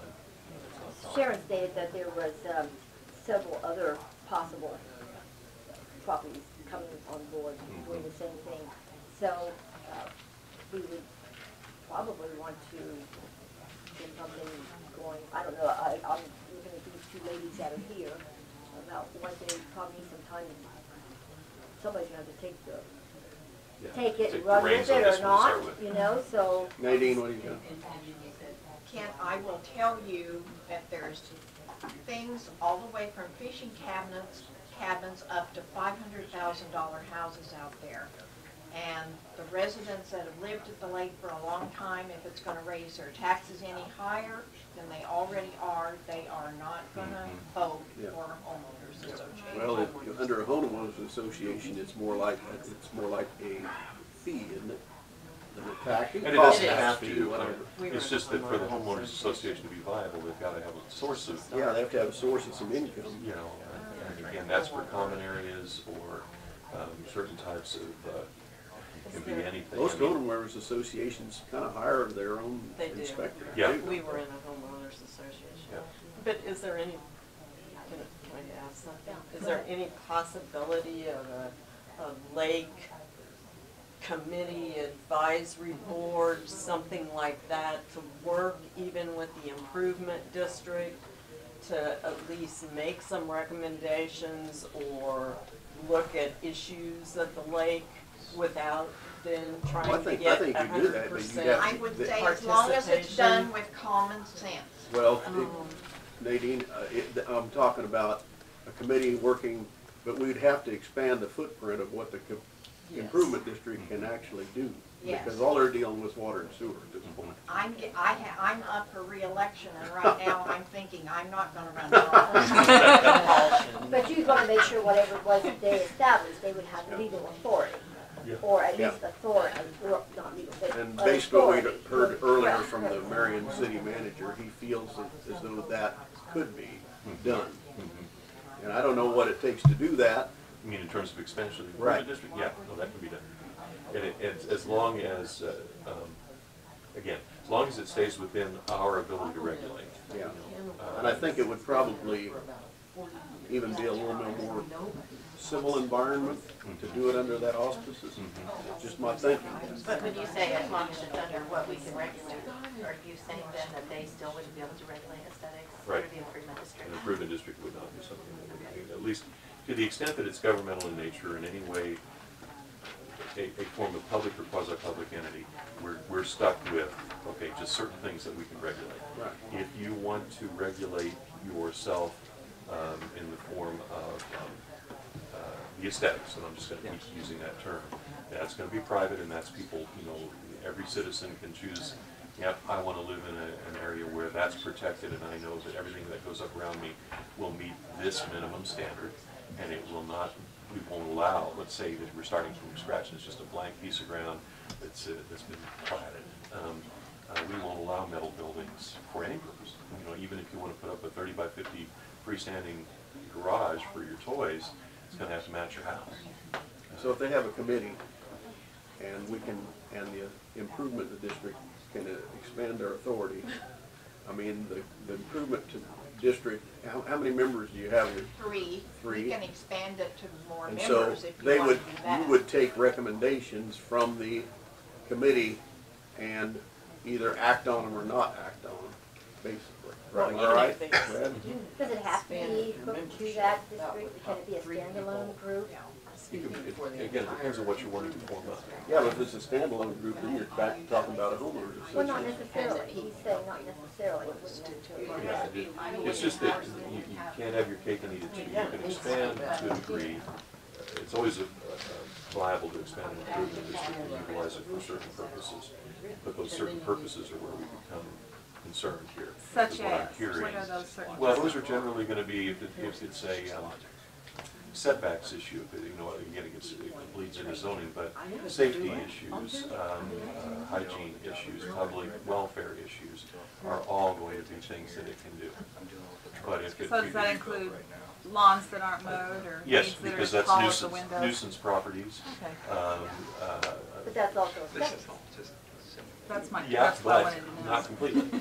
Aesthetics, yeah, it doesn't look good, but it also breeds rodents and other kinds of problems and issues with that. And so, just like in most of the cities, you'll find that they've got a weed ordinance. They can do that. And they have blight ordinance. And they have, that's what the weed ordinance is. It's The a only- nuisance ordinance. The only thing I can say is that we want to be able to delegate something here, because we don't want all of this stuff keep coming to the commission. Yeah.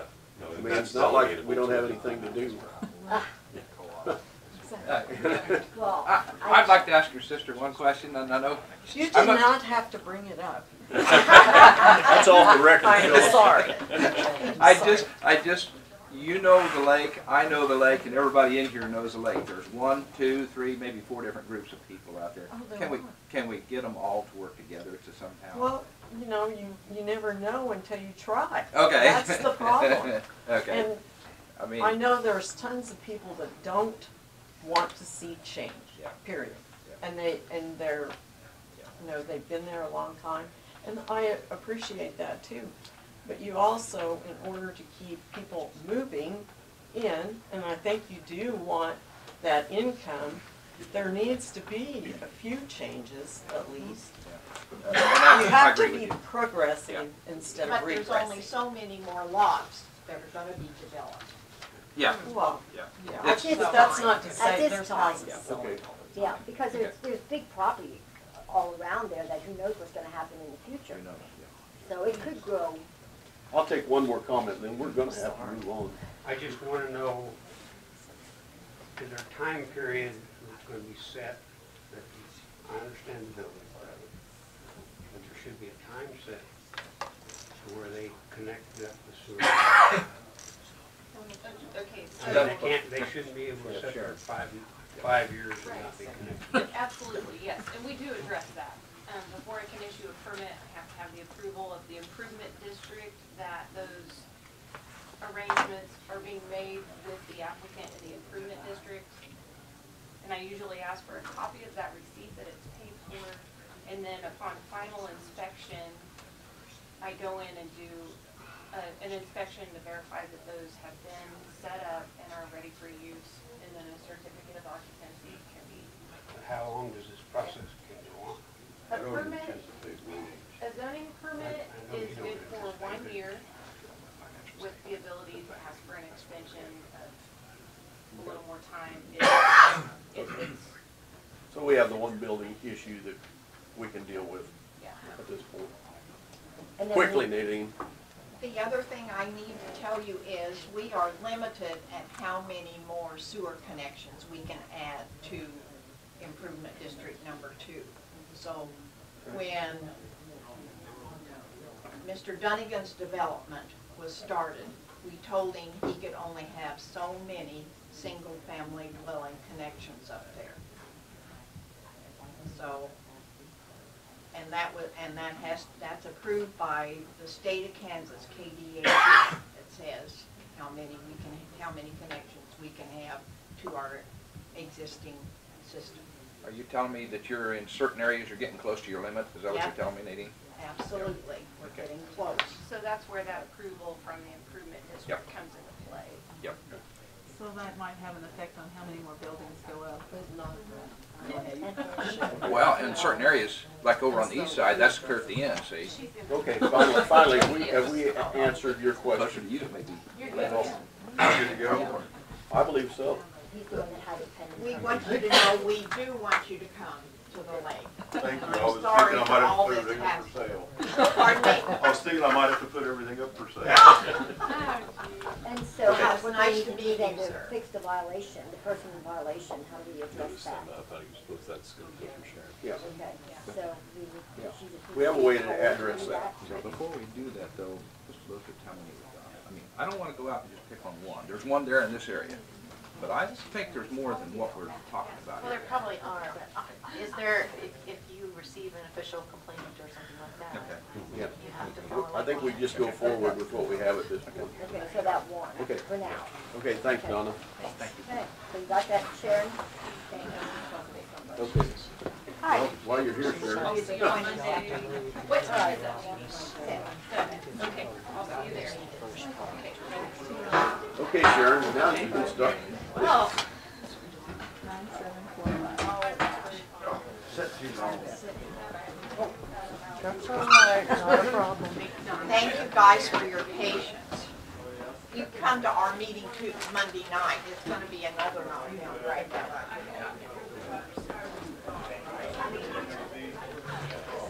Have a good rest of your day, everybody. Nadine, tell everybody to move to the other end of the building, please. Do what?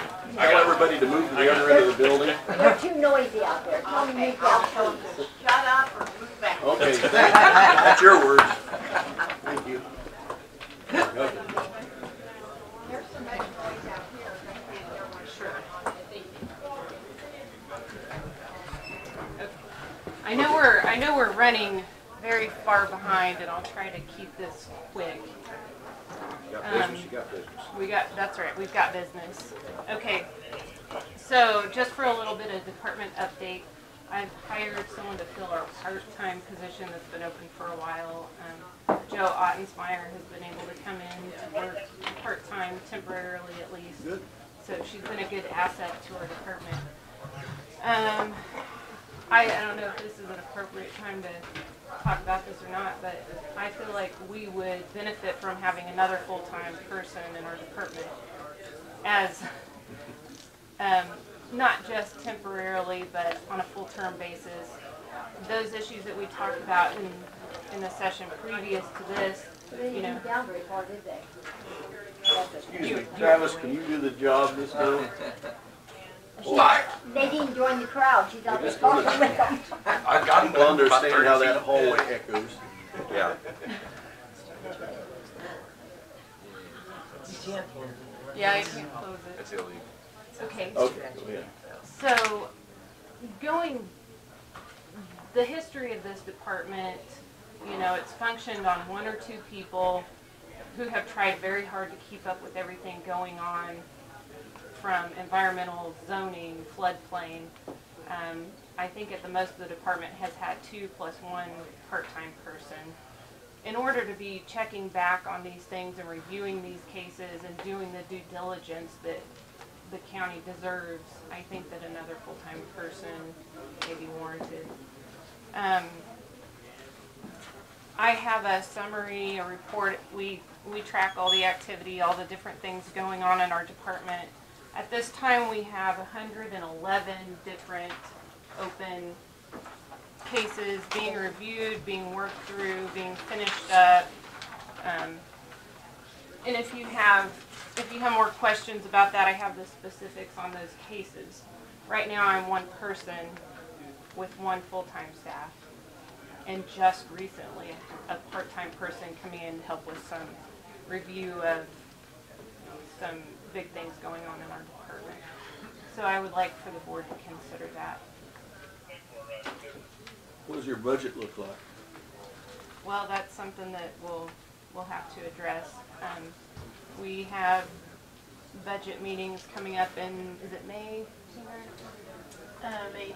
May or June. My budget comes out of the general fund. I'm not a self-supporting budget, because the only thing that I can take in money for is for permit fees and environmental inspections and things like that. Volume. If there's anybody that can take care of that, I know one person that can.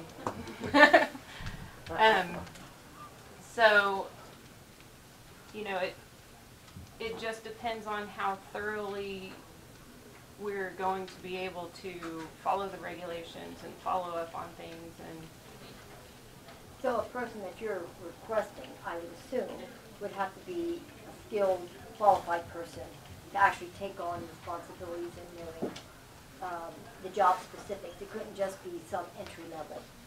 it would be helpful if they for sure had some environmental background. There are several classes that a person could take along with some on-the-job training that could train for what we do in my department. I'll say it might be So- difficult to find those kind of people out there that would have a background. I might be wrong, but And there's a balance, you know, with experience comes more pay generally. So you have to balance out what we can afford and what. But you know, Sharon, a lot of times when I see, I'm sorry, I didn't mean to interrupt you, but what I'm starting to see in the county departments and so on, sometimes it takes 2 and 3 people to do the job of one good qualified person.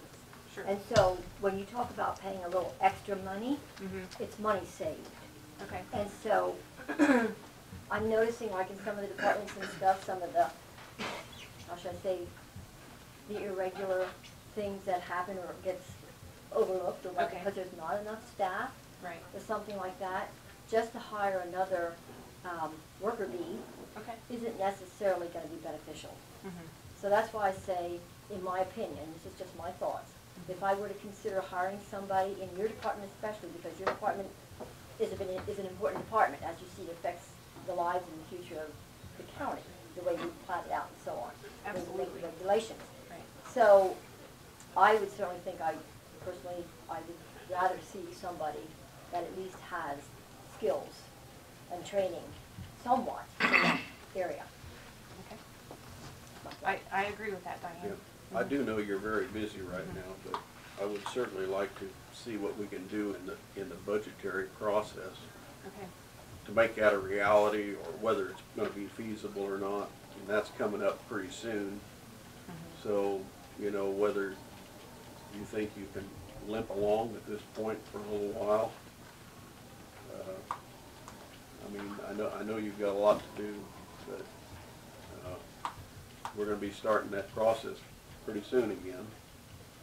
So, you know, right, and we would want you in your budgetary process that you bring before us to address that, to see where we're at. Okay. In the meantime, I mean, there's a possibility that we could request help from some other jurisdictions. So we've had environmental health specialists come in and help in the past when we needed that. Right now, I feel like I'm falling a little bit behind on some daily stuff, especially in the environmental side. So, As your new full-time person, is he catching on to it to where he could take care of some of that? I think he's been good at doing some of the office work right now. He hasn't had a whole lot of Field experience? right. You feel like he could handle some of that? If he, I think that may be better discussed in a private discussion. okay, all right. Yeah, I think you're talking personnel. Okay. Next. Okay. Since we had a planning commission meeting for the first time in 2019, I just wanted to give you an update. Russ Avey, our planning consultant from Bachman Company, came and gave a slideshow to the board and to the community to help just reiterate what the factors are that the planning commission should consider when talking about a CUP application or rezoning, or what the Board of Zoning Appeals would be determining.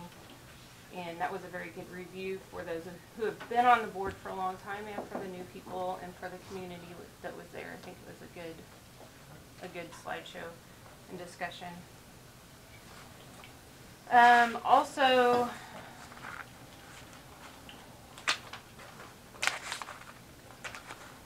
I'm not sure, this may be an executive session kind of question for personnel performance. It is. Okay. Okay. So if I could request that with the board and Tina and Brad. Okay. How long do you need, Sharon? oh, maybe 10 minutes. Do we? I know. We can try 5 and Okay. see where we go. If you think you can do it in 5? Out of executive session, I'm gonna make a motion that we increase the salary of planning and zoning director Sharon Olmsted from $18 an hour to $21.51 per hour. I'll second. Okay, it's been moved and seconded. All those in favor? Aye. Aye. Opposed? Aye. Passes 2-1. No, I didn't oppose it, I said aye. Oh, you did, okay. Yeah. Oh, He said it after, he said opposed. What is the process to review Article 27? Does that, in order to have Article 27 reviewed in the planning and zoning, does that have to come from planning and zoning? Does it have to come from the commissioners? What is the actual process to get Article 27 reviewed? A formal request would either have to come from the Board of Commissioners or the Planning Commission. And then it would have to go through that public hearing process. There'd have to be notification, 20-day wait, public hearing, letters sent to all the municipalities within the county and townships.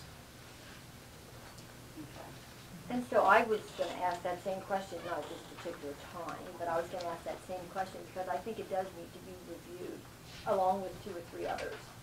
And so I've been spending a lot of time in those regulations, and personally I think there's a lot of issues in them. I just think they need to be reviewed. So I don't know if we could set that where we can at least get it on the agenda or think about it, get it so that we can at least consider. Well, you said it could be brought to your board first, right? Well, that request either has to come from the commissioners or from the planning commission board. So some sort of letter requesting what amendments you'd like to consider would be involved. And then if you address it to the planning commission, I can get that put on the agenda when it's. So you're saying it has to be, okay, let's just take Article 27 for an example. Okay, yes. You're saying within Article 27, it has to be a specific item in there, or it's not the whole article? It does not have to be specific necessarily. If it's just Article 27 that you would like to see amendments or revisions made to, then if you would state Article 27 specifically in that request. And the recommendation? It doesn't necessarily have to have the recommendations, but if there's something specific, I mean, we can do a whole revamp, or if it's just one area that you're interested in, just let me know that in a letter. You can define the parameters in the letter. You can simply say that globally, Article 27 covers the following issues. We have general concerns about how strident it is or how lax it may be, that kind of thing. It can also be something more specific. If you have in a particular article, and this has come up, and there are 3 or 4 specific sections that we have difficulty with in particular, that we'd like particular attention paid to, you can do that as well. You're not constrained. The genesis of the review comes from either you or that board. But if you as the commission who oversees them would say, hey, we've got a whole area here that really needs to be reviewed globally, the whole article. That's all you really need to do. So I would like to go ahead and ask the commission to go ahead and at least get started to review Article 27, and I had several issues that I'd like at least rediscuss or reevaluate it on that article. So we would do that in the commission prior to recommending that we draft a letter to go to planning and zoning. Yeah, so you want to study, you want to schedule like a work session on that for the commission for the next meeting, or a discussion on that? Well, I want to read Article 27 again before we discuss it. You have to. Yeah, I was gonna say, okay. Again, it depends on what you want to do and how hands-on you want to be. If you want to go through that article piece by piece, I mean, it's kind of their job, but, and say, we have concerns with following areas in particular, or the whole thing, generally, then, it's just a matter of how If the we letter is ask them just to review it, is that enough direction for them to? That's, it's kind of a judgment call, and in terms of If you just say review it, I don't know what that does for you. Yeah, that's what I'm Okay. saying, that's a broad term. So how would I say it if I ask, because there's a couple of them, and I don't have them in front of me today, Right. but there is a couple different subsections on that I That would are like. specific that That you're are concerned with. specific, Then but the work there's session some. may be a really good I idea. think There are that has some, to- but I would, like they did it the last time, because that's not the way it was done the last time, and that was changed. Because I was at the meeting, where it was changed originally, and so they did it right there at the planning and zoning with the board there, so that they could hear too the intent. Because I noticed going back into the minutes, a lot of the decisions were made also by the intent and spirit of that regulation. So I think personally, that's what I would like to see that, just like it was handled before.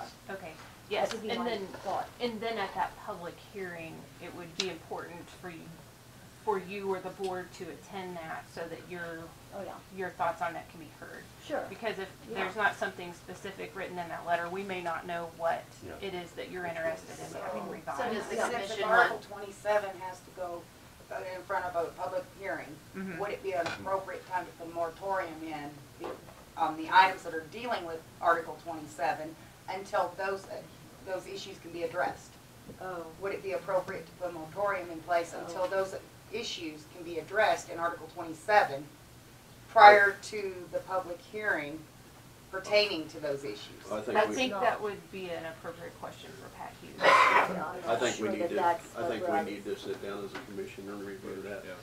okay, so you would like time on the agenda for that discussion, so that you can have them in front of you and look through them? You want So that, or do you want a are the separate ones work that you session? wanted- That you're concerned on is that? Because I want to be able to read them first, everything that's on there. Maybe We it's- should I have don't read know them if by it's all now with articles everything or that's just going one- on. just one, yeah. Yeah, I said you should have read them by now with Yeah, everything not that's all going of them. on. Not all of them. Article 27. Irregardless, I think we probably need a little settle on time, maybe to address that. So you're gonna put like a work session or something on that? Yeah, so that you all can have your discussion as far as what things you want them to review, and then come to a decision of the board if you want them to review them or not. Yeah. And I'd like you to be here at that time, so maybe on a Monday, because since it is, it has involved with legal things. Monday after So the let's- regular meeting, or as part of the regular meeting? Yeah, we could do either one of those. Why don't we just have a special meeting afternoon or something? Okay. That suffice? Yeah. Okay. Thank you, All right, Sharon. thank you. Thank you, Sharon. Okay, Travis? Are you gonna get those other minutes for me? Sure.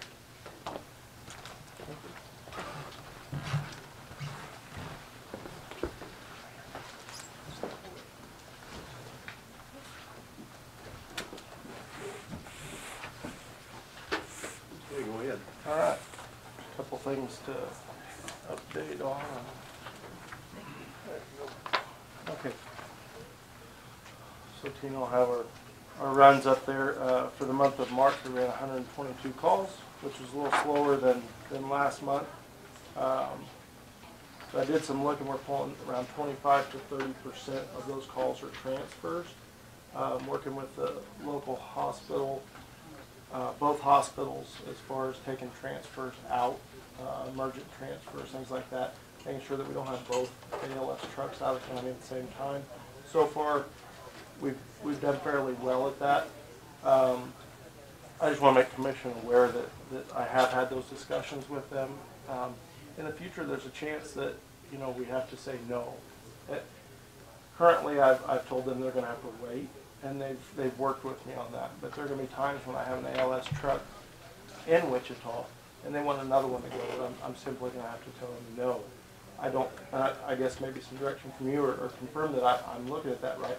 I really don't feel good that the citizens of the county wouldn't have that service if I sent both of them out. And I don't have an obligation to take those transfers. It's more of a service that we do provide.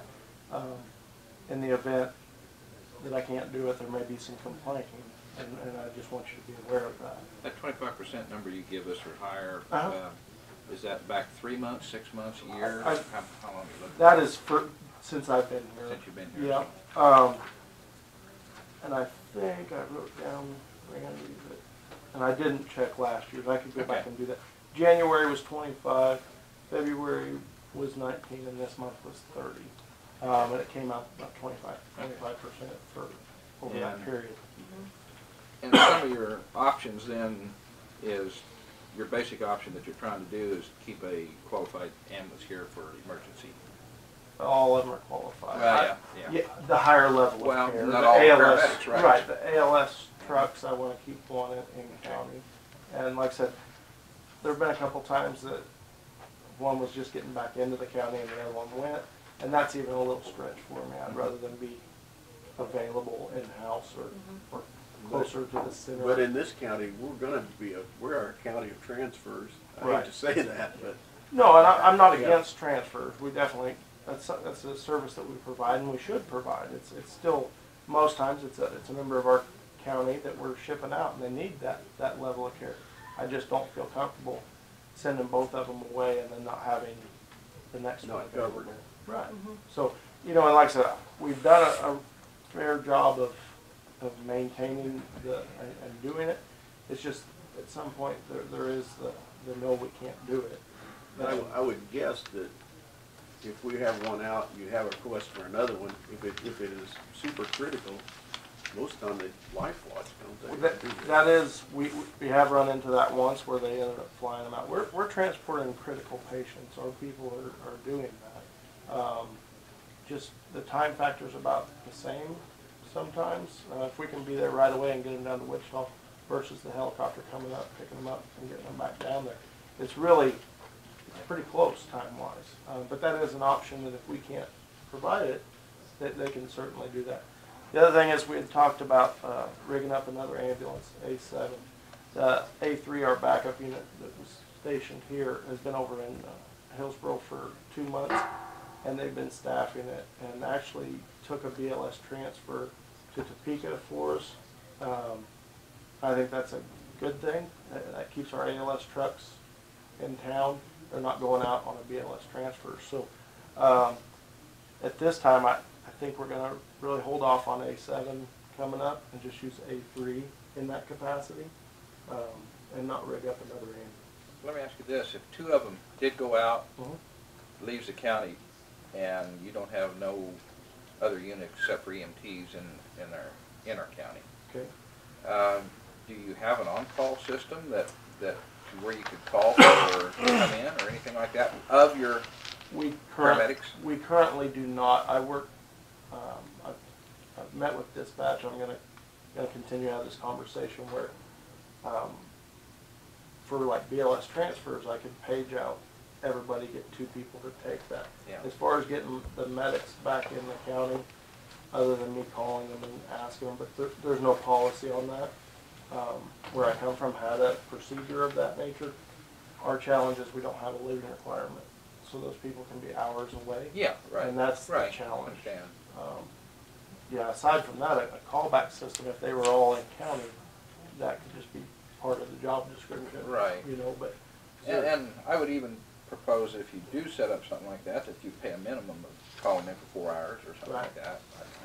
If we did that. Is there any kind of, like the fire districts have with this mutual aid, where we got into a bind, we could call somebody out of McPherson or Newton or something? It's my understanding that we have mutual aid agreements with the surrounding counties, as well as if a disaster type thing, the state, we have a merge system that Region 3, we kind of have to help them and they'd help us, same type of thing.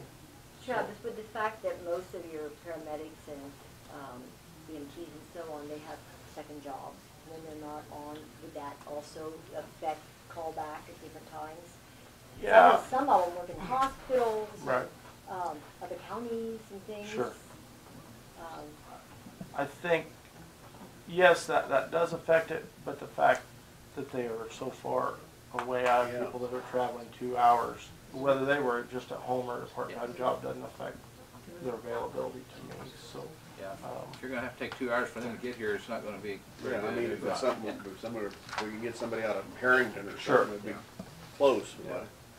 So yeah, kind of, that's where I'm at on A7. It's kind of on hold for now, but playing into that, that would be 2 ambulances that I have that we look going to Purple Wave. And then I received an ambulance back from Marion, the city of, that was, I guess, gifted to them as to the fire department. They no longer wanted it, so it's back to us. I'm sure it'll go away at Purple Wave as well. There's really not a lot of value to us, and it's, I think, a 91 model. So, something that started before I got here was the craft grant. You guys recall you put in for a craft grant for an X series monitor. I believe actually put in for 2 X series. I was informed that the 2X series basically maxed out the number that they were willing to, the state, the grant was willing to put into that. So we did get approved for 1 monitor with the state contributing $20,000, and ours would be $15,820. I guess, are we supporting moving forward with that? You tell us, is the equipment needed? I think the X series, absolutely, for interoperability and consistency amongst our full-time trucks, it's warranted. I just want to make sure you guys were, I mean, I assume this went through you, and that you were supportive at the time, and just want to make sure you continue to support that. Put on an important piece of equipment and have that much cost, at least call it cost share. Right. Grant or cost share. Right. Okay. Well, yeah, I just have till June 14th to get that rolling, so I want to get that going. I'd vote for it. I mean, we already have, but. Yeah. Okay. Yeah. So yeah, I just want to make sure. Moving forward, 1 unit. Okay. Maybe next year we'll get the other one. There you go. Yep, for sure.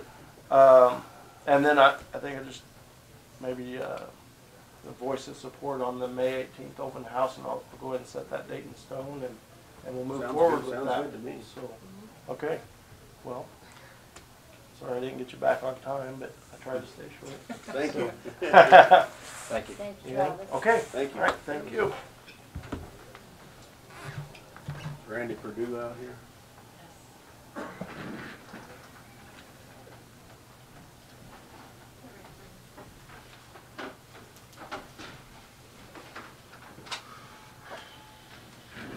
Morning. Good morning.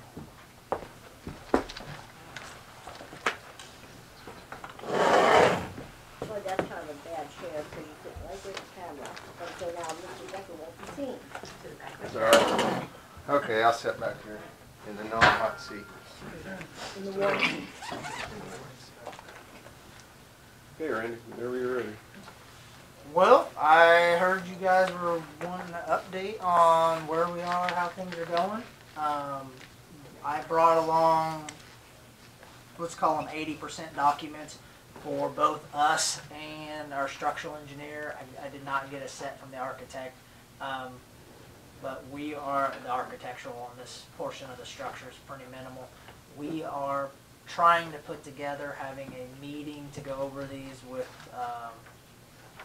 the county and Bud on next Monday. I guess my understanding was possibly one of you guys coming, that way it wasn't an official meeting, but to go through 80% documents, see what changes, updates you guys were wanting to have. I'll have architecturals by then, he says, so.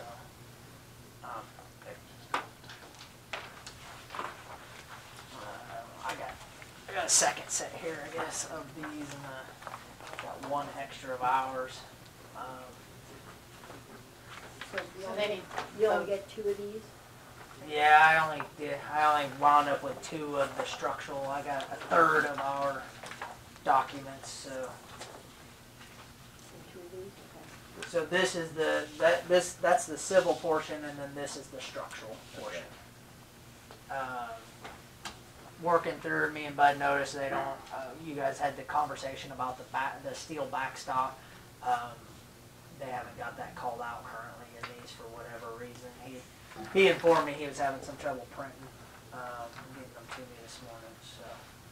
Okay, right now, this is still just layout that we've already looked at, the first one here. Well, sort of. We broke down official phases, which you guys, I don't know how much you guys had seen of the second portion for phase. We're calling it phase 2 and 3. So what's being built currently is phase 1. Then we'll have a phase 2, which is tear down of half the structure and put up of half the structure, and then phase 3 will be the remainder. So we start walking through specifics on what the contractor will need to know in order to get that work done.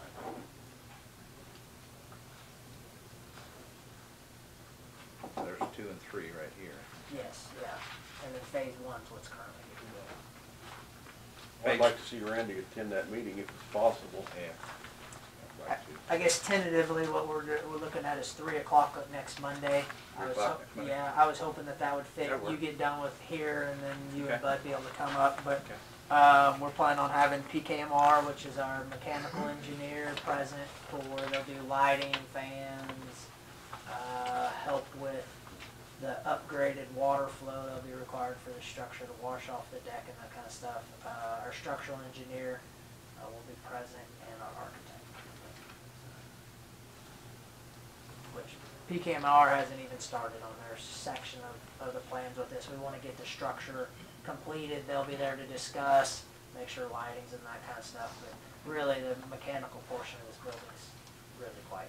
All of the main building will be built in phase 2? No. Nope. Only half of it. Only half the building. Yeah, just the tear down. So we've got it, and that's what makes us take so much time is what we currently have. So if you've been down to the existing structure, you've got the main wall on the east side of the tipping floor. So that wall will stay in place. So we've designed it such that everything east of that wall will come down with that wall still staying. It appears as though that structure was its own structure at one time. We've had to separate the buildings a little more than we originally had planned because you look at the angle of deflection from weight going from that footing, and then we're affecting soil with our new footing going in. So we're winding up with a little more separation than the original thought was, but we will put up we'll dig the new pit and put up the first bay of that new building. So you'll have 2 bays in essence. You'll have the pit bay and then a bay for them to dump their trash in. And then we'll put up a temporary end wall.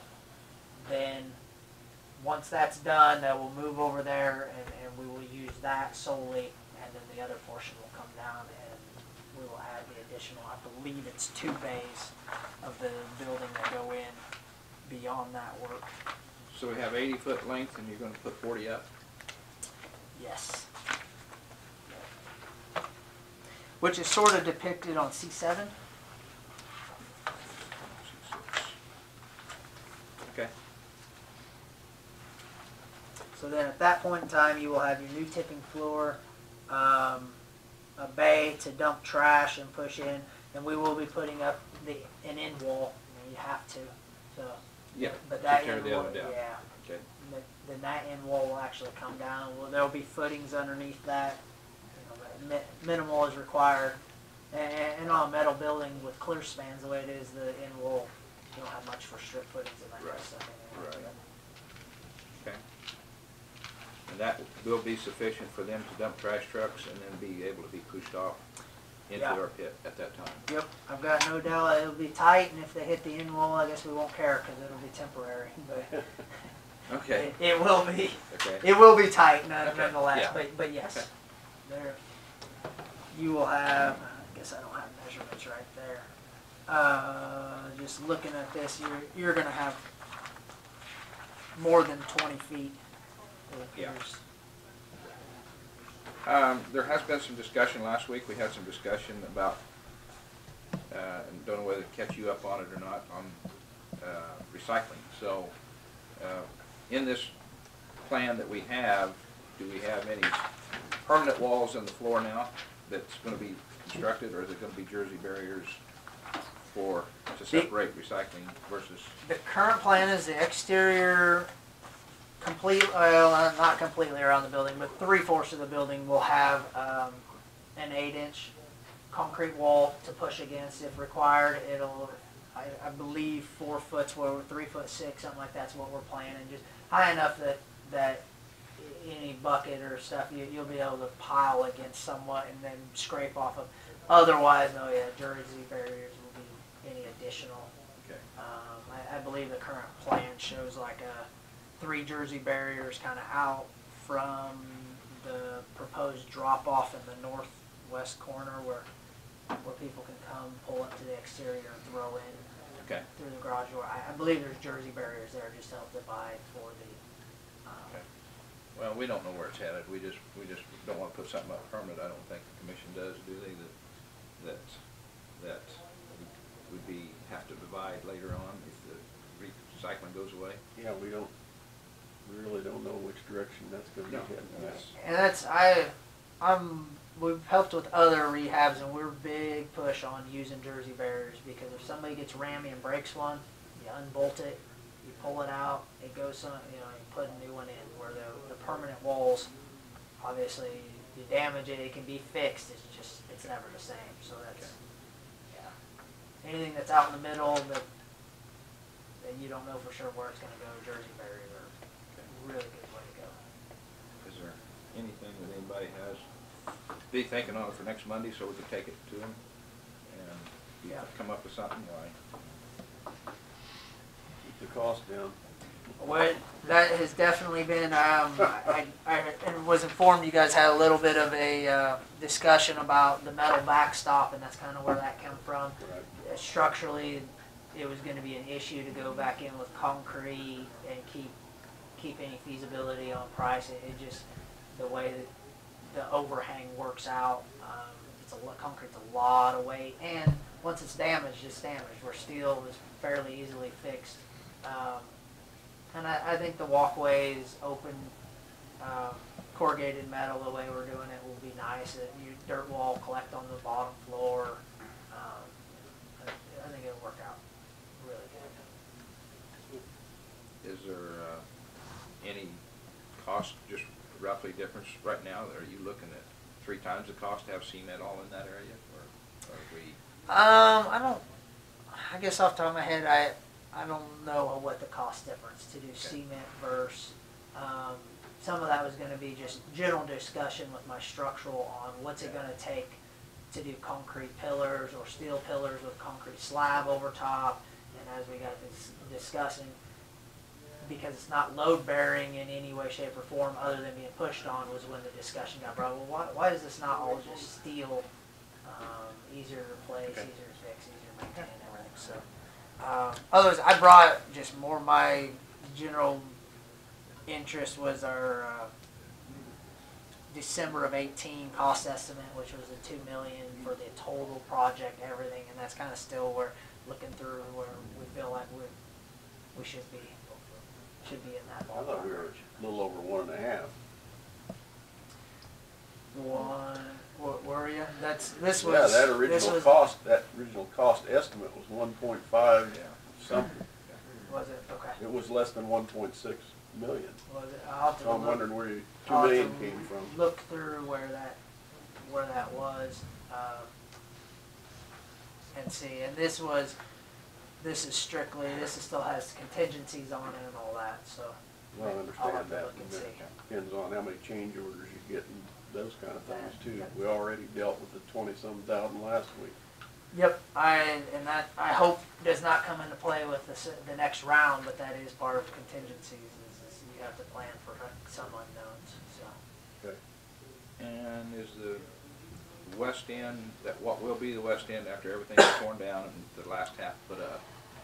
We still have it inside for the garage door to come up on the west end for public and stuff like that I see on that plan on that one. Okay.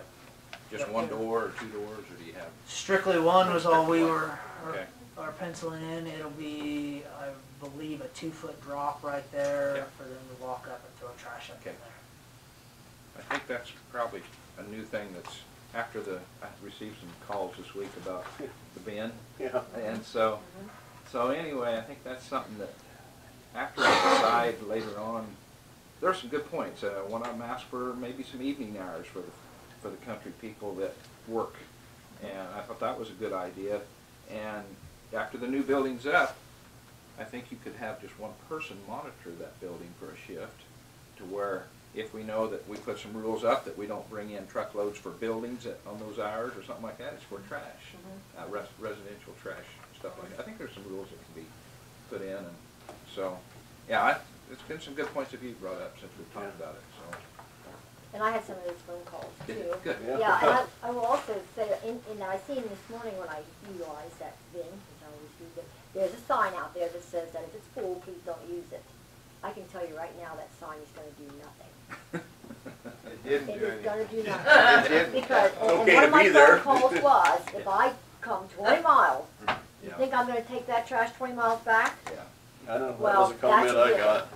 Yeah, so, I mean, And I think that's something we can work on to try pleasing those people that do that, so that we've got rid of stuff like that. And I hope in this garage door deal will yeah.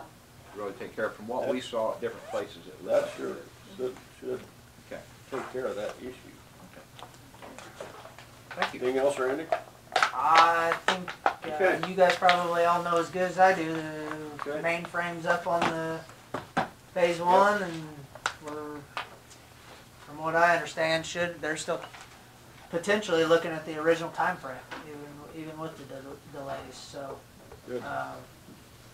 Should be close in there, and we're still shooting for advertising the next one mid-May. I think originally we were kind of shooting for May 1st. I don't think we're gonna meet that deadline, but we should be close, so.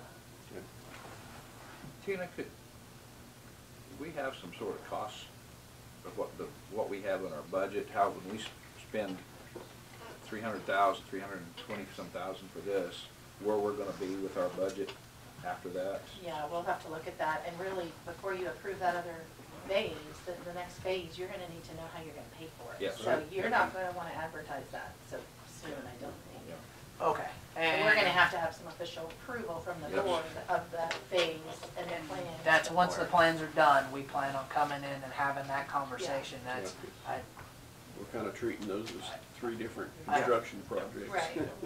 yeah, and I hope the wording I used was ready to advertise, There we go. not Yeah. going to Yeah. advertise, ready to advertise. I mean, that's what we were shooting for, and things are taking some time, but that's, everybody's busy right now, so we're hoping to be still in that same time frame, and then, I've got at least one outside contractor that I'm working with, to help dial in these cost estimates, that way we've got something reliable to go off of. Okay. Thank you. Thank you. Thank you. Thank you, Bud. Anything else? Oh, yeah. Who's got more? Oh, yeah. Bud's got more. I finally got around to contacting, well, first of all, have you done the pay estimate yet? Gonna watch. The pay estimate for, I didn't have it. okay. That pay estimate from the contractor, that needs to be signed so we can pay. We just gotta go through proper channels. Sure. I mean, Yeah, I'm turning it in to you guys so you can look at it, and Is this for the whole phase one, or? it's for what they've got done so far. We've already done 2 of those. Yeah, so it's we've just done the 2 next of them, this is the third one. There's a certain amount on this one, they have everything that's on it, some have been paid, some of it hasn't been paid. So, it says on the back sheet how much. It tells you the total for this Yeah. pay estimate that needs to be approved. Yeah. So we have a amount due contractor of $91,494.01 up to this point, with the total contract being $321,061.90. And we'll need to approve that, so take care of this pay estimate. Yeah. What we paid some the other day. Previous payment, Yeah, $71,000. 71, okay, all right. $71,000 previous pay. So, I don't know, I guess we gotta keep going. What do you got, Jim? Future contracts, not this one, but you might ask for an AIA form to go on top of this. That way it streamlines you can see cost of the project. Okay, how much explain to me what an AIA is. It's American Institute of Architects. yeah. Okay. Standardized form. It's a standardized form, makes it really easy to understand how much has been done on the project. I mean, as far as bulk dollars. Then you'd want this company behind it. Yeah, that's what we usually get. Okay. Can you talk to them I about can that? talk to them. Well, you might not be able to on this. I can see if they can do it on this phase, if not, I'll tell them we want one for phase Yeah. 2 and 3. Yes. We need to know exactly where we're at. Right. what we I spent looked back forward at the other two, and of course on mine up at the office, I marked what had already been paid, and I thought, Yeah. I didn't want to do it on this one because this is what goes back. I should have brought the one that I marked on, so you guys knew what was paid for already. And Yeah, Look at yeah, that. I just, yeah, every time we approve something, I wanna know where we're at, and Right. stuff like that, is what he's talking about. right. We don't wanna get to 321 and say, well, wait a minute, we got about 40,000 more work to do. to finish Yeah, this. that's where the AIA That's form what we do not yeah, wanna get. helps you. It Yes. helps you from a 30,000-foot view. Yeah. So we'll need a motion to go ahead and approve that contractor estimate of $91,494.01. I'll make that motion. Okay, I'll second. been moved and seconded to approve the estimate of $91,494.01. All those in favor? Aye. Opposed? Okay. And then the other thing I have, of course, I got a hold of everybody that I could find tire-wise in the county that does tires, and got all of their input, and they're willing to go with this. The only one that's not willing is Rod's Tire, because he has such a big volume. He said we couldn't handle him. If we was to purchase a tire cutter, I got a hold of everybody that I could think of. I checked with the clerks and everybody to see if they knew of any. I found out there was one just on the west side of Gossel that I didn't know was out there that was a tire dealer out there. So they're there. They talked to me and they said, yeah, they'd be willing to do it too. But anyway, I've got... So there may be any kind of idea what kind of volume they'd have? Yeah, a lot of them, they're doing regional management people out of Brownsville, Kansas, and they come around when they can get a full load. So a lot of them might have tires on the ground for 2-3 months, and they're, not wanting that. They're wanting them to move quicker than that, but that person won't come out. Some of them are going to have 10 tires a week. Some of them have 4 tires a week. The consistency is it's about maybe 20, 30 a week, with everybody. That's what I'm looking at. What kind of offer did you make to them? I didn't make any offer. I told them this was going to be your decision on what was going to be charged. If you made a decision, I would get back to them, see if they were willing to do it. I have been told what they pay now to get rid of it, and a lot of them were, excited about getting their tires off the ground quicker, and the possibility of it being cheaper. They don't want it to be any more than what they were paying now. And In your envision, do you envision that we pick them up? that was the question that was brought up to me. And I did not say much of anything, but this is something that is your decision, not mine. I understand that, Yeah. but I'm just... And the cost estimates that I put together here for everything included us picking them up. And if you don't pick them up, then that's going to take that much away from the cost estimate. I believe I have everything here that you might want to look at, So currently they're paying them to have them picked up as well, right? Right. So they're accustomed to paying a pickup fee. Right. And then I just put a couple of scenarios together here for this one.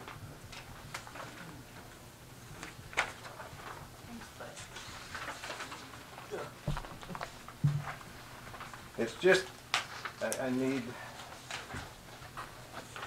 basically I need to have you guys help decide which way we want to go with the tire situation, because I've tried to get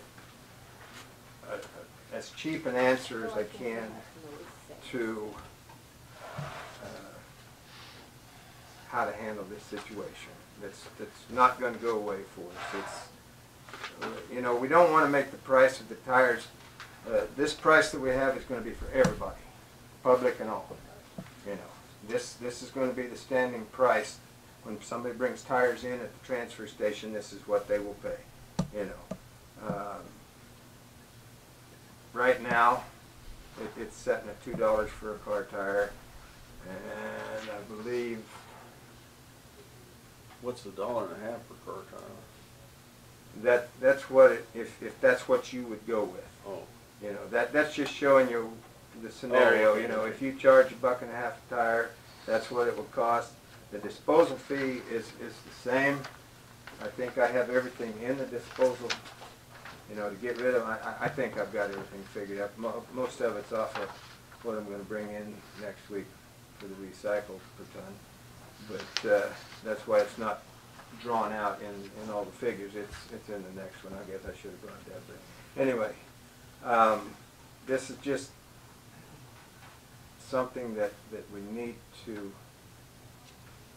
like, you guys need to decide if you want to go this route or if you want me to. The only other alternative we're going to have that I can see right now is they have to go to Kansas City. Everybody else that I've talked to countywide and KDHE has people on their list who could take tires. They're full. They don't have any room for any more. They'd love to help us out, but they can't. We're just sitting here. But you're showing a profit here. You're showing a service that we're providing at a profit. Okay? Yeah, And that's, being that we're spending all this money on the transfer station and all that other stuff, we need a profit. and that's based on the tire machine that costs $30,000? yeah, I got that. It probably is more appropriate to say that you're covering your expenses, because as a government agency, Right. we're not Yeah, we're allowed not to a have a for-profit. profit. Okay, well, But we're, yeah, just, And just for clarity, this is a problem we already have. This isn't something where we're looking to provide a new service with some revenue stream, right? The only difference is they're brought to us. Yeah. We're going out after them. But, and we haven't gotten there yet, but, Yeah. and so, this presented itself well before we even got to this issue of whether how you're disposing of them. Really, and it's gonna continue. Right. Just based on what we do right now with the public. Right. And when you've gone out and talked with all of these different, tire companies, it wasn't with the intent of getting some commitment that they will, it's just that they're open to the prospect. They're open to the idea. They all like the idea of it, the possibility of it would happen. Okay. I told them, I said, the commission has to set the price if they want to do it. Yeah. If they want to do it, because They I can have. still choose to use the private industry. Right. They can, yes. Yes, they can still use the private industry on their own if they want to. Just don't want to tread too close to this public-private Right. issue. Okay. I know I had checked with KDHE and they said since we were government initiative, we could do it. All we have to do is change our wording in our plan of operation. And this would just be added to it, you know, and boom, it's done. But that's, yes, I'm just, you know, brought it up and the commission wanted me to check with everybody and see if they would be interested in doing it if they chose to do this route. You know, I'm just wondering how much interest they're gonna have if we tell them they have to bring it to us. well, that's the thing, you know. I told them, I said, you know, it'd be I don't wanna nice. commit to this and then find out, we might take some down there when we get them so built up that we can't stand it any longer, but. From what they've talked to me, I mean, you know, one of them said that if he had to bring them, he'd like to see a cheaper price, you know. And I understood that, you know. Yeah. If you're gonna have them bring them, then do a cheaper price. If we're gonna go get them, then it's gonna be that much more, you know.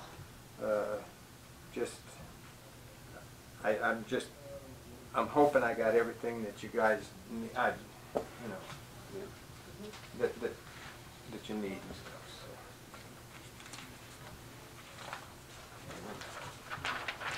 Thank you. I do have that. I don't know if I'd be in favor of running any of our equipment to go pick up tires. Well, the big thing is just what you said about Gossel. Right. We run down there, if they don't have 8 tires, you pick up 2 tires.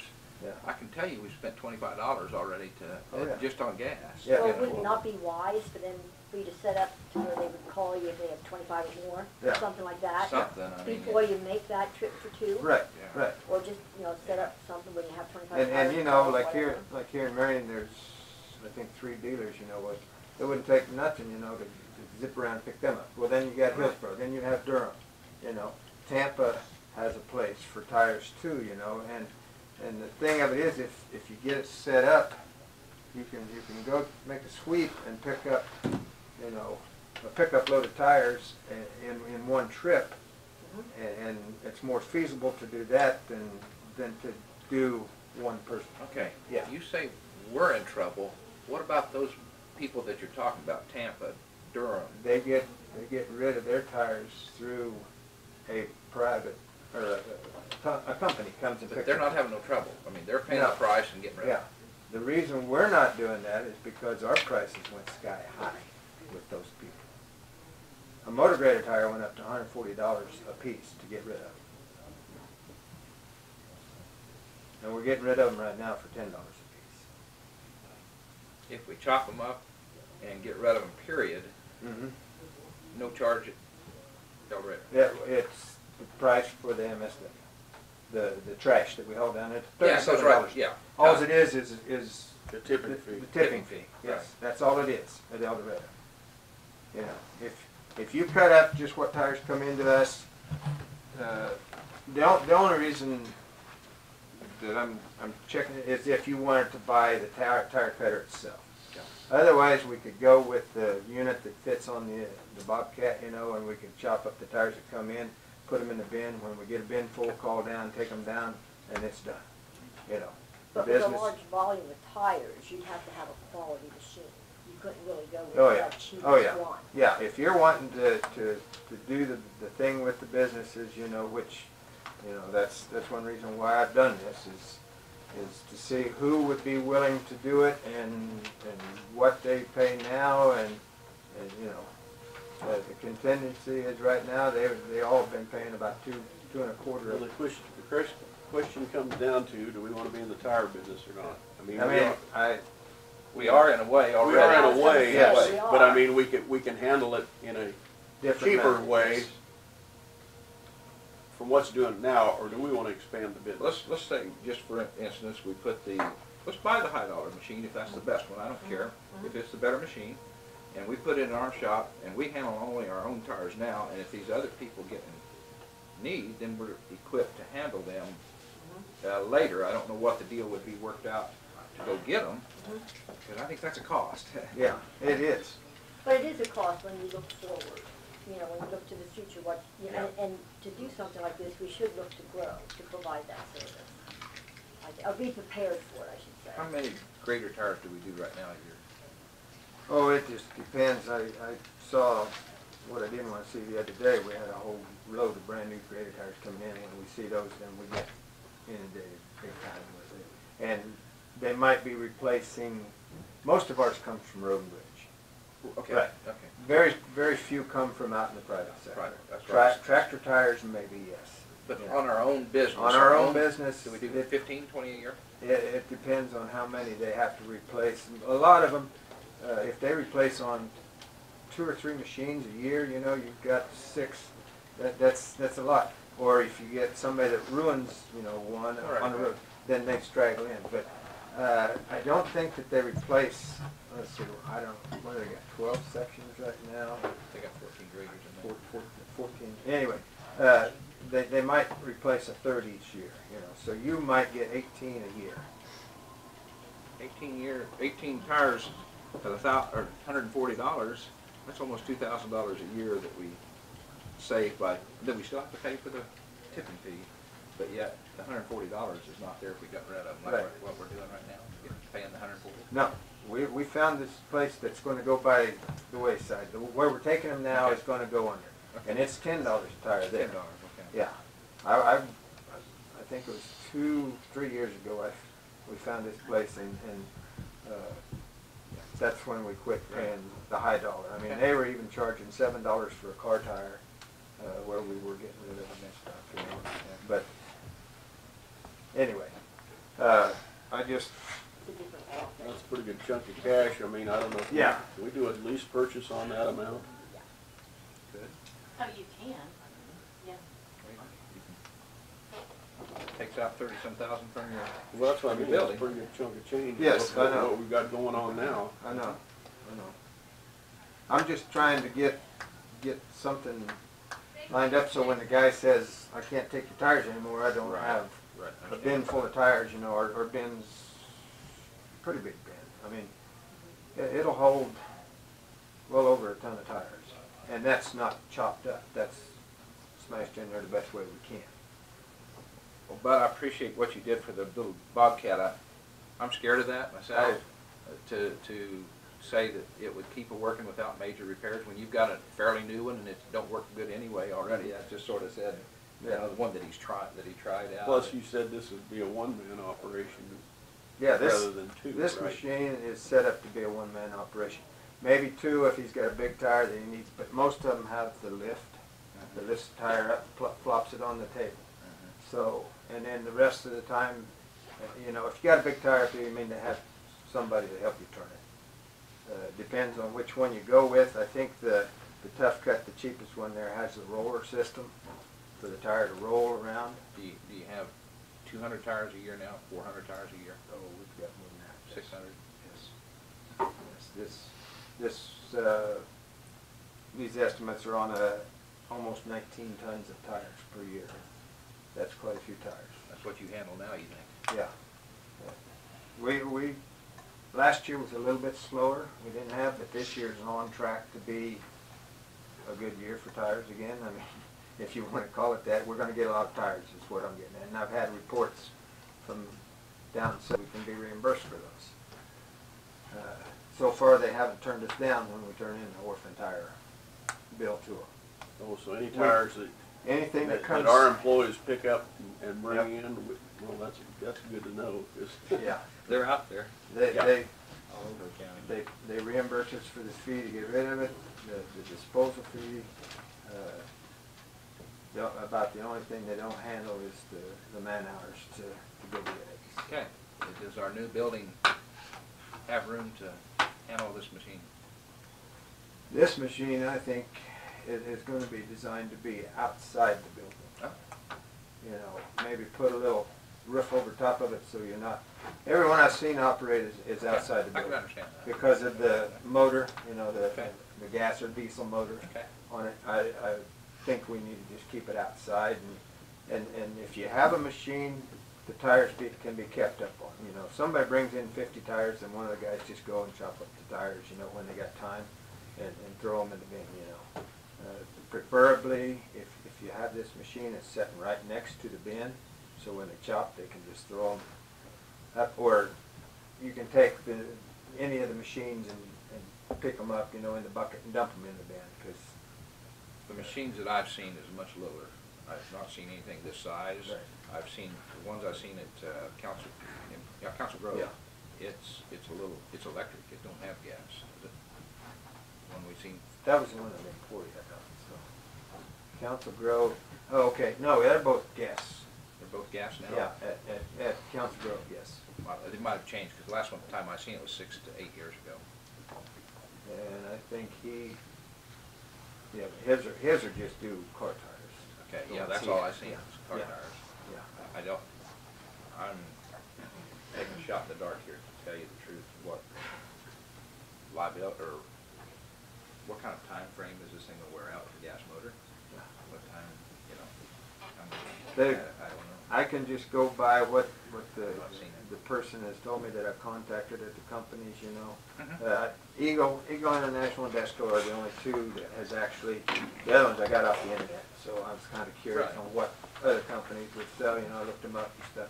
But they say that they're very reliable and they've got a 1-year warranty on them, each one of them does. So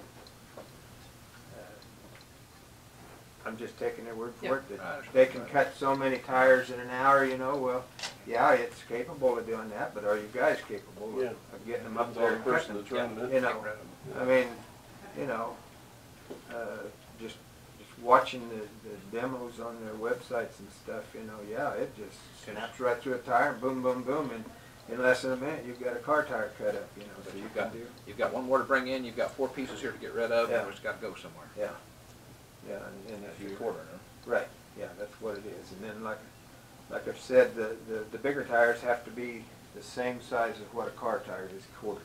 That's what Butler County is requiring. So we may cut the greater You may tire in cut- eights Yeah, or 12s. or 12s. Yeah, it may 12 get 12 cuts cuts. per tire. Yeah, but they still say if you cut them like that, you can do, man, I forget now what it said, 10 or 12 of them an hour on a grader tire, and they're big. Yeah. And these machines that are priced are big enough to handle the rear tractor tire of a normal size tractor. You know, not the monsters that they got now, you know, that almost, you could drive a car underneath of and everything, you know. Where, do they pay for them to just leave by themselves? I don't know. A lot of farmers buy them for water tanks. Yeah, if you can flip them in between, you And know, they- turn them inside out. Pay thousands for them. Yeah. Yeah. But, Any thoughts here? What the commission's general thoughts here? I think we need to take care of ourselves to start with. I think going out and getting them probably is I'm not in favor of going out and getting them. Right. I mean, we need to encourage the dealerships to bring them in to us. and I want to make it reasonable to them too to do that. Right. I mean, if that's what they decide to do. you know, I can make a suggestion that if you want them to bring it in, go with the $1.50 a tire, and that gives them incentives, you know. They're gonna get, you know, you're willing to work with them, if they will be willing to work with us. Well, we figure what fuel and labor and wear and tear doing this kind of job. I was ends up hoping being I had a that lot more figured money in than on you that think. thing, but I mean, when you look at Yeah. what we pay on to pick up recycling, yeah, that's a good, you know. I'll turn that into you next week. But like you said, you had all those costs included in this. Yeah. All that fuel. I believe I do have this, as far as I know, so. We just seen fuel go from $2 to $2.50 now. Yeah, yeah. You all need the tire cutter bid sheet again, the machine bids. I've got mine Do you somewhere. have it? Yeah, Okay.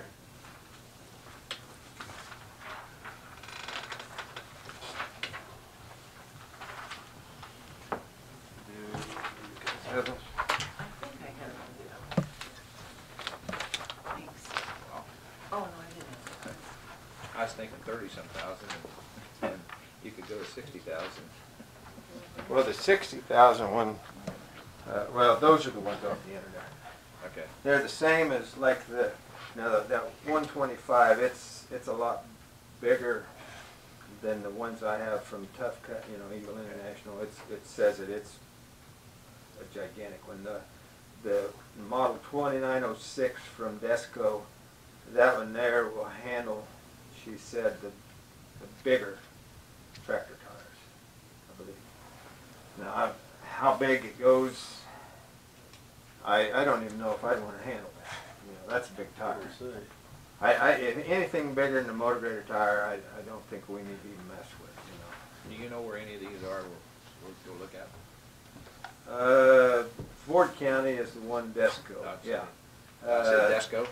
Yeah. The that's smaller one or the bigger one? The 2500, the smaller one, yeah. And I called him 2 years ago and asked him about his, and he has owned it for 10 years, and he had the hydraulic pump go out, and they shipped it right to him, and he was down for like a day, and if it would have been a problem that he needed them for, they say they dispatch a mechanic to be there the next day on the job site getting it fixed for you. And I think they're out of Iowa, I believe. What about this Tough Cut? They're out of Nebraska, and it's about the same thing, you know.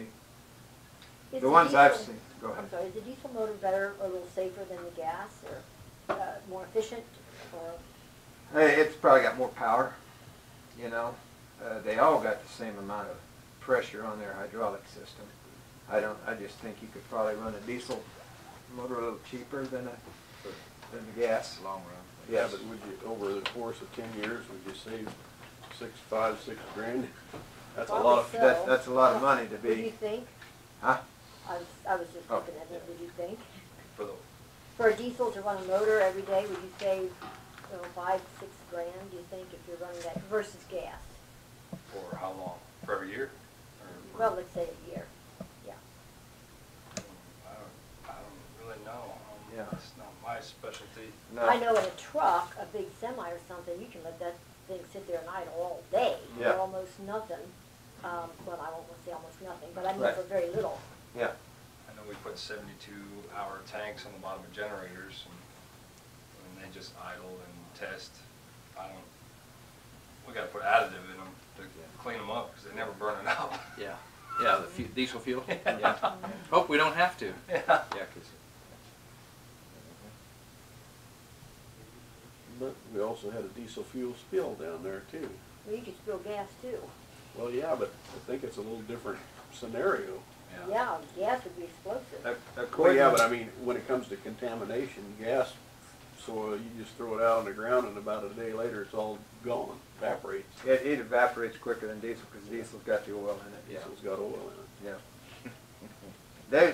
Everything that they've told me, the people I'm dealing with, both of these, you know, the gas and the diesel are pretty comparable. I mean, either one's got just as much power as the other. They all have the 3,500 pounds of cutting power and on the hydraulic system. So it's just whether you want to do the gas or, I mean, I don't care, I could care less, I just want the thing to pay for itself. yeah.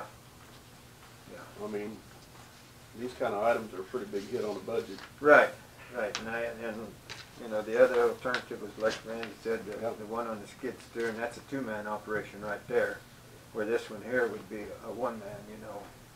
So how much would we be paying a year to ship them out? Oh. Would we be paying $5,000-6,000 a year? Ship our tires out? Okay.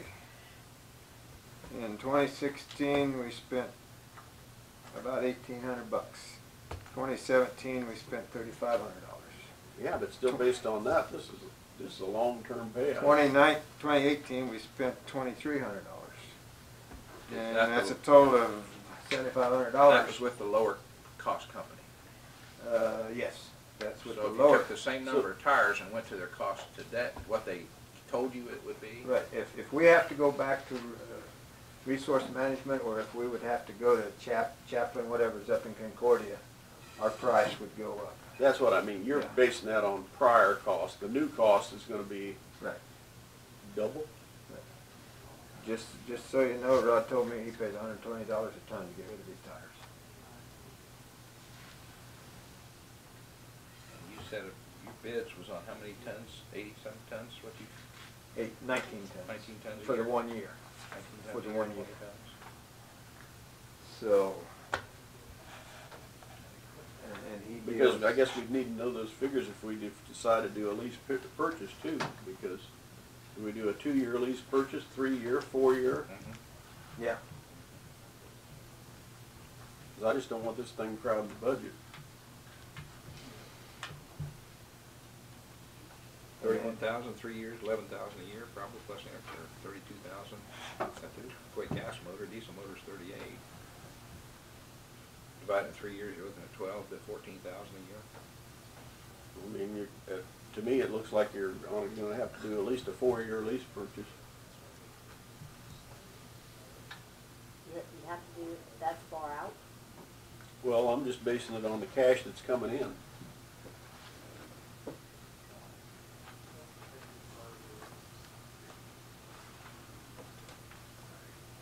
Because I want it to have near zero impact on the budget. Right. And what's gonna happen, well, then of course, if the business takes off, or you get a tire take off and you get a whole lot more. That's Yeah, plus. days, Yeah, yeah. plus. And the main thing you need to realize too is the orphan tire program, like I said, they paid us, reimbursed us every time we've sent in a bill to them. But that's on the assumption that their money is available through the state. So if we send them in a bill for $3,000 and they come back and say we have no money, then it's on us, you know. So you can't really go by that. I mean, I never do count on that for anything, you know. You kind of look at that as a windfall. Yeah. It's there. I mean, it's, we need to be thinking about it because eventually our outlet's gonna disappear. And we need to have something in mind that we're either gonna start up or that we Did he can give go. you any dates or anything? No, no dates whatsoever on I may get a phone call this afternoon and say, don't bring us any more tires. No possibility he's gonna give you a phone call and say, I'm looking for business. I'm staying in business. I hope so. But the last phone call he gave me, it sounds like it's not gonna happen. I guess we can't look at it from that. That's just hoping Yeah. and wishing. I'm like you. I wish it would. Yeah. I mean, because we're set up so good the way we're doing it right now, you know. And Well, does the commission want to act on it, or we want to think about this for a week or two? I already act on it, I mean, we got deal with tires, right? We gotta deal with them. They're Yeah. here. Yeah, They're they're already here. They're not gonna go away. I mean, Right. they're either gonna come into us or they're gonna Or you're gonna or they're pick gonna them up be picking and them up be out of the ditches, orphans, you know. yeah. That's So- the whole thing in a nutshell. Right. So, Right I there. mean, Mr. Chairman, I think I heard somebody, another commissioner with a motion ready to go. Are you ready to make a motion? I'll go ahead and make the motion that we're gonna pursue with this. Now, which machine though is what I would like to know what you two think, which one do you? I'd go with the gas. Oh. Those little gas motors run forever anyway. Yeah. What I've seen. And you could replace it probably a lot cheaper than you could the diesel motor. That's the only thing that's the difference between the gas and diesel. You could replace them cheaper. Okay, so I'll go ahead and make the motion to purchase the Tough Cut portable for 20 horsepower for $31,936. Second. Okay. Been moved and seconded to approve the purchase of the Tough Cut tire cutting machine in the amount of $31,936. Any other discussion? Not all those in favor? Aye. Aye. And it will take 6 to 8 weeks for it to be built. Yeah. They build them as the order comes in. So at the point that we take delivery, would we be looking at doing the lease purchase then? Usually we bid that out with,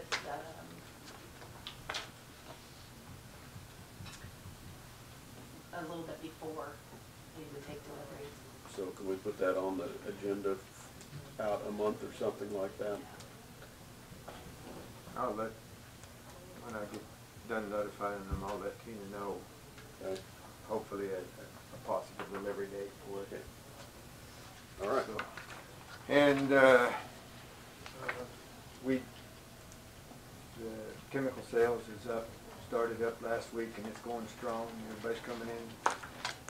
They're afraid they're gonna have a big weed problem this year with all the moisture we've had, so. Mosquito problem. Well, it's all of them's gonna, buying weed, Teresa, everything that we have, the Johnson grass, you know, in this area. And recycling, of course, it's what it is. And So as you looking out down the road, do you think you may have to reorder? oh, I'm sure I'm gonna have to, but the sales are going good, you know, and what we sell reimburses us, you know, for the next time, and maybe not everything, but and then it depends too if somebody comes in once. Most of it's been 15, 20 gallons of this and 2.5 of this. But yeah, it's been some pretty good sales so far. You say 2.5, you're splitting gallons? No, I have 2.5 gallon jugs. Oh, they come in that. Yeah, or I have on my Tordon 22K, that's a gallon jug, and the Remedy's a gallon jug, and the Plateau for Johnson grass is a gallon jug, and a lot of the guys are going to that because it doesn't. When they use glyphosate, that kills everything that it touches. Right. Plateau just kills the Johnson grass and doesn't affect the brome or any of the other grass, and they're really, it's expensive, but they're really pleased to have something that doesn't kill out a big old patch, Right. you know, and they're very thankful that we have that for them and stuff, so. you have the dicambia also, don't you? Oh, yeah, we still got the original dicambia. They do have 3 versions of it that is restricted use, and you have to be certified not only to buy it, but we'd have to be certified to sell it. And that would require another test and stuff, and we don't need it for the old dicamba, and the new dicamba, it allows them to spray it on soybeans. That's what it's for, but you still have to be certified to do that. And the KDA rep, or the weed guy at KDA said, if you're not gonna sell it, you don't need to be certified, and I said, I don't want to sell it. No. When you say certified, that still comes under the umbrella of the restricted use? Yep. The same thing? Yep. But you have to be certified for the dicamba, you know. In Right, addition to? right. Okay. It's not included in any other restricted use, you know, like the 9A license does. Yeah. So Okay. and I don't have anything else. Thanks, bud. You guys. Okay. Get with you and see what we're gonna do next Monday. Yeah, just let me know. I will. You know, I told him if he wanted to make it a little earlier too, you know, for you. I don't have a problem with 3 o'clock. I'm good on it. So. Okay. I'll just be in touch with you. We'll see what the schedule for this meeting is, and then we'll go from there. Okay. Well, do you want to move on, take a break? What's the commission's wishes? Personally, I say keep on trucking. Yeah. Okay. Well, we have, you remember Sheriff is next, Yes. right? Well, that's right. Yeah, we need to take care of Rob, so. Rob? I thought we'd missed you by so much time already, you forgot about it. No, I couldn't give up on this. Yeah, okay. First, I got a couple things. This first one is just something about a Casigus in the National Telecommunications Week, the proclamation that comes out annually. Just wanted to bring that over for your awareness and the signature that they've been Okay, supported. this is a proclamation declaring a National 911 Telecommunicator Week, the week of April 14th through the 21st, which is this week. And whereas 911 is a nationally recognized as a number to call an emergency to receive immediate help from police, fire, emergency medical service, or other appropriate emergency response entities, and as whereas 911 is designated by Congress as the national emergency call number under the Wireless Communications and Public Safety Act of 1999, Public Law 106-81. And so, unless you want me to read through the whole thing, we will proclaim this as National 911 Telecommunicator Week. Second. That was, I guess I hadn't made that a motion, but I will make it a motion. Okay, I thought you made a motion. Okay, been moved and seconded. All those in favor? Aye. Thank you. That was the quick part, I guess. The next part of my is dealing with personnel, and I would ask for some executive session. I have 2 personnel matters to address. Performance? No, medical. How long do you think you need I hope 5 minutes, maybe 10. for the both? Can we do 10? We can try to do 10. Okay, this is for FMLA leave? Yes. Okay. I No, move, not FMLA, but medical. yeah, I move that we recess into executive session in order to discuss.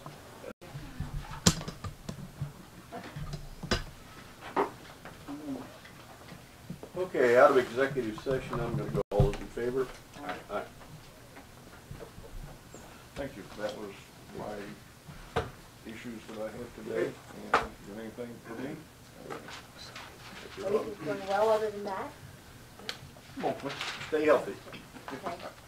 I'm trying to. We're trying to keep everybody in. Thank you. Okay. Thing on the agenda is the audio video proposals. Do you want to take that information and just review it and discuss it at another meeting, or? It'd be fine with me. I'd say do it, we're ready to do it now. I'm ready to do it. Okay. I mean, it's pretty simple. Yeah, I can review a little bit of the information if you want. Is that okay if you, Randy? Yeah, just give us a quick rundown of what we're looking Yeah. at. Okay, I will do that. We have 3 companies that came in to bid, and this is to actually equip the commission room not only with the video equipment that can be operated remotely, it can also, it would wire the room for sound, which has been kind of an ongoing issue that you guys have wanted to address. But so this would, I don't think I kept one of those. So, Or did you like this? oh no, I have it. It is here. Okay, so you have the written proposal. proposals that were copied this morning for you, but there is a summary here. And so we had 3 vendors come in. We asked them to bid on if we did just 1 camera, or to make it to where it can expand to 2 cameras at some point in the future, to where you can zoom in on whoever's speaking, or you can have presets. Some of these proposals also include the ability to bring in whatever is being displayed on the monitor, so that when you're recording in the room, you can switch to that view, and the public that's seeing that will see what you all in the room are seeing. So it's not cheap to equip the room in that manner. So we have 3 bids. One of them, and certain ones of them actually require additional equipment or additional programs above and beyond what's on the bid here. Like there's one that would require a computer and different sound software. But let's see. The first vendor, which was electronic contracting company, to include wireless microphones for the entire project, the total was $41,711. Without the wireless microphones, it was $24,742. It's to include 2 cameras for the second option, which was from the SKC Communications. They're the ones that recently did the program, the software upgrade upstairs and their technology up there. That is $20,481.81. But that one would require additional computer and software. And that's not included. No. And then the third one is from McClellan Sound, which we have also used, they've also used them upstairs frequently. And theirs includes everything, and the total is, with the 2 cameras, is $26,750. So that's sound for the recording, sound for the room, so every location would have a microphone, a wireless microphone.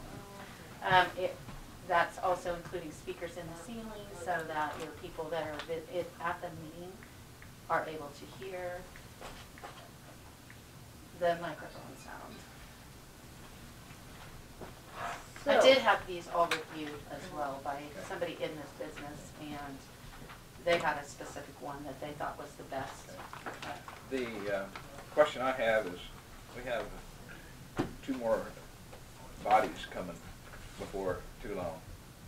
Does Right. that change anything with? We have done this to accommodate for everyone, for the full 5-member commission. Okay. So this includes the 5 microphones for the commissioners, a microphone for whoever is speaking, and then also, I believe, either 1 or 2 microphones for us.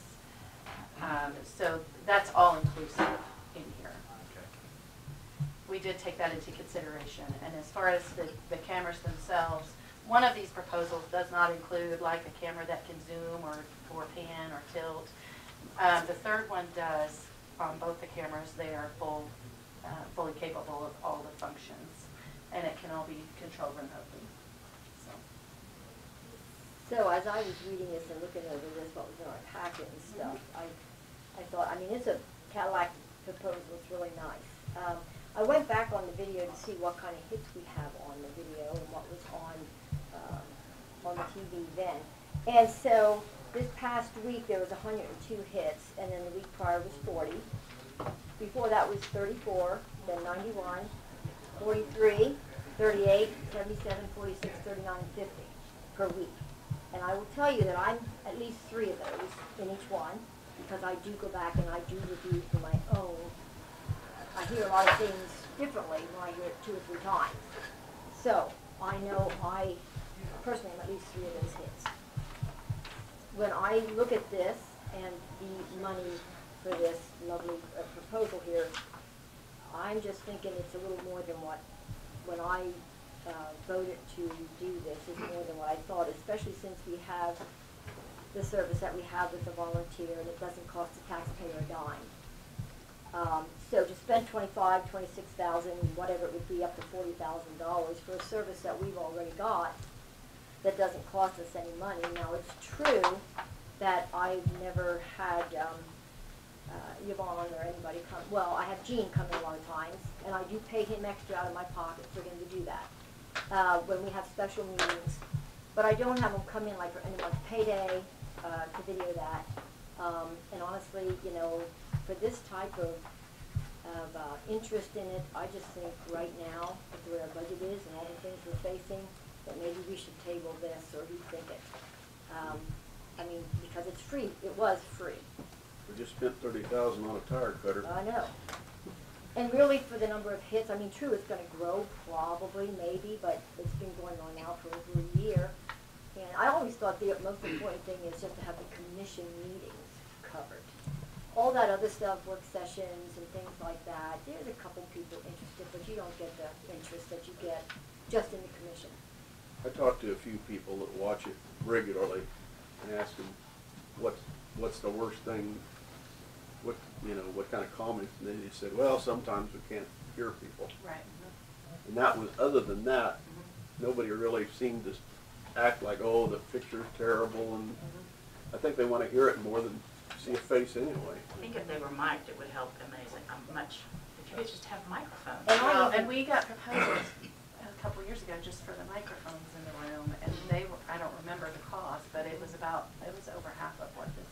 Wow. And I know that on this particular setup right here, and I have made mention of it several times in the meeting, the mics that I have on there, I have two, and we tried the other one and didn't like it. But they do have a round mic that sits in the center of the table, or you could sit it anywhere. I'm saying in the center of the table. That is supposed to be a really good mic. I didn't go with a really good mic at first, but I will if the commission chooses not to take this proposal. I would buy a really good mic if that's all it takes to bring up the sound. But would one really good mic cover for? This is a different type of mic. It's not like she's your talking, I believe, about an ambient mic, I believe. Well, So some of them whatever have. that means. Does it make it to where they can hear in the room though too? Yes. Because there are some that do and some that don't. Now I haven't read all the specs on it lately, but when I was reading it and when I was talking to other people on camera things, this was one that was recommended. But it is an expensive device to add to it, so I didn't jump for it, but I would. But I'm just saying, it's supposed to be, but you don't know unless you try. I would like to see that to where maybe, well, we got Mr. Tom sitting back there, and he wants to hear, and we have other people here that wants to hear, so I think I'd like to see something that if it would project all of us out, whether it's a speaker or whatever, would that pick it up better on I that? think a speaker right there on that cabinet would probably. No, I'm saying that all 5 people that when we talk. if they Right, wanna- but if you had the mics and you had a speaker up there. Oh. We've had all the sound people evaluate the room, and they've all given different recommendations. The bottom line is to do the room professionally, if that's the way you want to do it, It's gonna with cost a that good much quality, money. it's going to be expensive. So, I just think we need a mic that cuts out background noise. And maybe a high quality mic will do that. I don't know, because we get so much feedback out of the hallway. There's thousands of mics out there to choose from, there really is. So, now I'm not saying anyone that I looked at are professional, but going from, $15 up to $500, I would think the $500 mic would be pretty good, or it would go back pretty fast. I mean, I'm just saying. My daughter do it. Yeah. So I'm just saying it was out there. I did not go for it, but I have problems putting this type of a cost onto the taxpayer when, at this point in time, I'm not saying sometime in the future it might not be something we want to consider. I just have a problem with it now. I think going forward with, like Randy said, the 5-member, we do need a good, something that can pick up everybody. I'm not an expert on that, but there's got to be something out there that is a lot less money than this. Looking at these cameras, they basically got 3.5 millimeter jacks. I mean, actually put the mic on the counter. Mhm. Just have an extension going out there. But they're talking about. Right off the everybody camera? being able to hear. Right off the That- camera? that So would it's got not- a jack for it? Yeah, it's jacked into the back, so then you just put an extender on there and put the mic over there and leave the camera back here. That would solve the issue with the recording, but it would not make the sound within the room for the people that are in Yeah, attendance. anybody that stood up. They're not anybody- gonna hear, yes, it won't go into the recording, you're right, but also it won't do anything to help the people in attendance of the meetings be able to Yeah. hear Well, in what this if you had room. a speaker and a mic and a mic and a mic and a mic? Yeah, my option And was that would help Yeah, here. $20.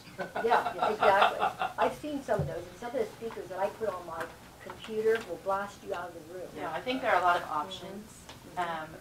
What you have here is just, if you wanted to do them professionally, that Right. was their recommendations and Yeah. the cost, so.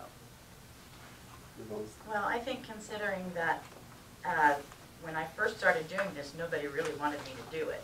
There was a lot of, everyone wanted to know why I was doing it, what I was gonna do with it, and some people might not wanna be recorded, and I haven't had anybody complain except for Tom. And then, but I think that's just really frivolous for us to have to do something like that. I just think it's crazy, because I think there's gotta be another answer for us than that. I would like the option to be able to explore the other options, get different mics, try them, see whatever, but I don't know, I'm gonna leave it at that. Well, I thought there was hundreds of people watching this. It's Well, when and you it is guys, being broadcast also on on TV. cable, so we don't Yeah, we don't know how have many that people would- information about how many are Right. watching Yeah, it I there. caught But they get on their computer. it's when it's something really, really racy, they'll watch. Well, it's just a matter of, where you wanna go with it, so. But either way, it's still broadcast on the TV, so it's not It like is. even by staying with what you got, you're not gonna So try if to you're get happy people- with, because you had said that you want the county to take that over, Well, if you you're have happy asked. well, that's what the vote was. So if you're happy with no ability, I can have an operator in here, but that seemed to be an issue with as well. It's a matter of how much of a priority it is for you how much you want it to be a priority as far as being transparent and having good quality, because the easiest way is to use what we have and have an operator, add some sound to it, which is fine. It is working. It's just a matter of if you still are of the opinion that if the county's doing it and you don't want someone operating it, you're not gonna be able to zoom in. You've got just an eagle's view. And if you're good with that, then that's fine. I am, because everybody's told me that that's not the issue. The issue is, can I hear everything that's said? Mm-hmm. And then So- you can do. I see They on don't want to this, look at our faces. I see on the high dollar bid, there's speakers and amps for $1,200. I don't know whether that's what we want, whether it's speakers and amp just for that, or just exactly, but, We can get speakers and amps for a whole lot less money. well, I understand that, but I want them to work good too. Well, yeah, And that's what I'm saying, if it's, that's the only one that really, that I saw broke out to where it had speakers and amps on it. There are a lot of different options that you could consider, and it is, like you said, you want it to work, preferably for least cost, but it's just a matter of what capabilities you Should would we like. just set an amount and do it? the amount for what? Say we want to spend a couple $1,000s and upgrade basically our sound, or do you, Yeah, that's where I was. so that we just have an option out there to work with? So even in other meetings and stuff, not the commission, the microphones and stuff, are you saying would be beneficial? Because I wouldn't want to spend a couple $1,000s just for the commission in speakers if I can get something that's gonna work much better, that wouldn't cost the taxpayer. I'm just asking what your intention is for that. We've worked different places to where people will hand you a microphone and stuff like that, is that what you're asking for? So that it's, Well, I'm talking about if the county's running it, operating it. I'm just saying, I just threw it out there. We want to put a dollar limit on to And then come back with what options. improve with- the volume, whatever. For everybody, not just the recording, but it'd be for everybody here. Right. What the people are telling me at the sound places and the camera places, and it may or may not be right, but what they're telling me is just a microphone system within the room, they don't think that that's going to help the videos that much. I think it probably would help. I don't think Yeah, so. but I haven't heard any beefs about the video The itself. sound, Yeah, meaning okay. the sound that's picked up in the video, Okay, that's what I'm okay. talking about. I'm sorry, I All made right. that confusing. That's all right. The sound with the microphone, you gotta be careful because you'll get feedback depending on your room. That's why Right. there's a lot of dollars put into to They figure out actually your- engineer it yeah. all, yeah. Yeah. Because otherwise you're getting that high pitched squeal. You know? Yeah. I mean, it's delicate to put a mic in a room with speakers. That's true. It's just, I mean, we have that handheld system that we take sometimes to You have to different turn the places, and tone that we tried down, using turn it it here, up. but it didn't really work well in this room. What about one of those handheld foghorn things? Yeah, I'll get you a megaphone. Megaphone. Yeah, there you go. All right, well, we don't have, you all don't need to make any decision. Well, if you don't somebody want makes to, it with the but- camera, if somebody makes it good deal, well, I guess to bring the mic up to that, well, I guess we move on. I'd donate an aux cord and see how you like that first. Sure. Sure. I have a question too. Is somebody gonna be running if you get a big system, you're gonna have to pay somebody to run it? Because you're not No, gonna be the able way to do that it we all ha- from there. Yes, we can. Well, you can, but what are you're doing other things. Okay, so the system, all of these systems were developed with them to be able to be run by a laptop by somebody at the table. So as I'm writing minutes, I can see what would be on the camera's view. I can switch views. It can have presets to where if we want to focus on the chairman, I can press that button and it goes to the chairman. I can press a button and it goes to what's on the video screen. So yes, it can all be operated. I But think that I it's not gonna can. distract you from what you're doing. Multitask. So what is this, you were talking about, what is it? Just an aux cord, just an extension for like one of these mics to go over there on the table. Oh, I see. Then get some feedback. Yeah, we can check it out and You see. know. Yeah, It's not gonna help with the that'd be volume great. here. No, yeah, it won't help with the volume back here in the crowd, but at least everybody can hear what you guys are saying. So there's a On the device video. isn't there a device then that we could get, that we could put the external speaker on, like you do at the computer? Yeah, I would think so, but you're gonna have to be careful on your feedback issues. It may be a temperamental Well, pain. I can understand what you're saying if you get the really cheapies. Yeah. You know, if you look like the $14.95 ones, but I mean, I've had some in a very small room that are awesome. Well, she had that other one that was in here, we never had any feedback from it. Yeah, we never had feedback trouble from our speakers. Okay. I can also talk to Chris, Pro Audio, Glanzer Pro Audio, see what he thinks. He's hard to get a hold of, but he's very, very good at sound issues. I'd like to- Nice, yeah. Appreciate you volunteering. Okay, All right, move on. let's move on Good then. job. That's a local business owner. Okay. Yeah. Review of employment applications for county engineer Does position. all Tabor sound stuff, all of it. How long have we been advertised? Over a month. Over a month? And do we have quite a few applicants? Have, You do have one. have the Right. commission had a chance to come in and review it, No. Randy? No, I haven't. I Okay. haven't looked I at any have. of them. All right, so I don't know how long you would like to go into executive session for to do that review How many do we initially. have? How many do we have? I don't have a total number, sorry. Let's start out with 15 minutes. 15 minutes? So we Well- have quite a Well, few. just, I mean, you can look and see what you have and potentially narrow them quickly, I would think. I will also ask that the commission, I was talking to Norm Bowers a couple of days back, and I think when we actually go into an interview process, just like we did with the EMS director, we had Dr. Hodge come, you know, in that profession, he knew the questions to ask.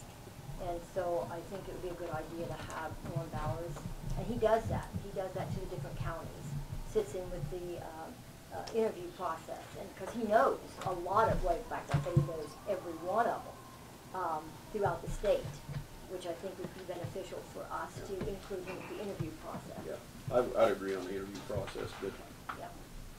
based on just my observations, we can eliminate them real fast. I don't want to hear your biased opinion.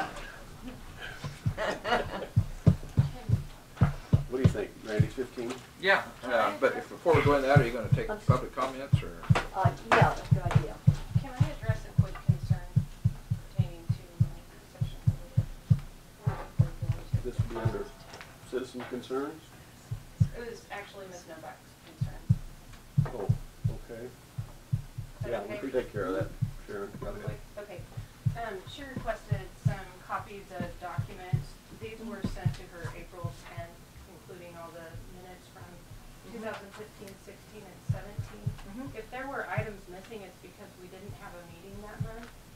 Oh, no, I got some of those that did say no meeting. No Okay. meeting. It Yeah. does, it specifies that there are no Okay. meetings. That's not what I was If you referring need to. those sent to you again, I can have Brandon do that. No, But I I'm don't want, just I don't want letting those you know sent that those- again. I'll show you what I received and what was missing. Okay. Okay, And part of so- the problem was that we didn't have a server until 2017, so some of those items were saved on a desktop computer, and we may not have access to them.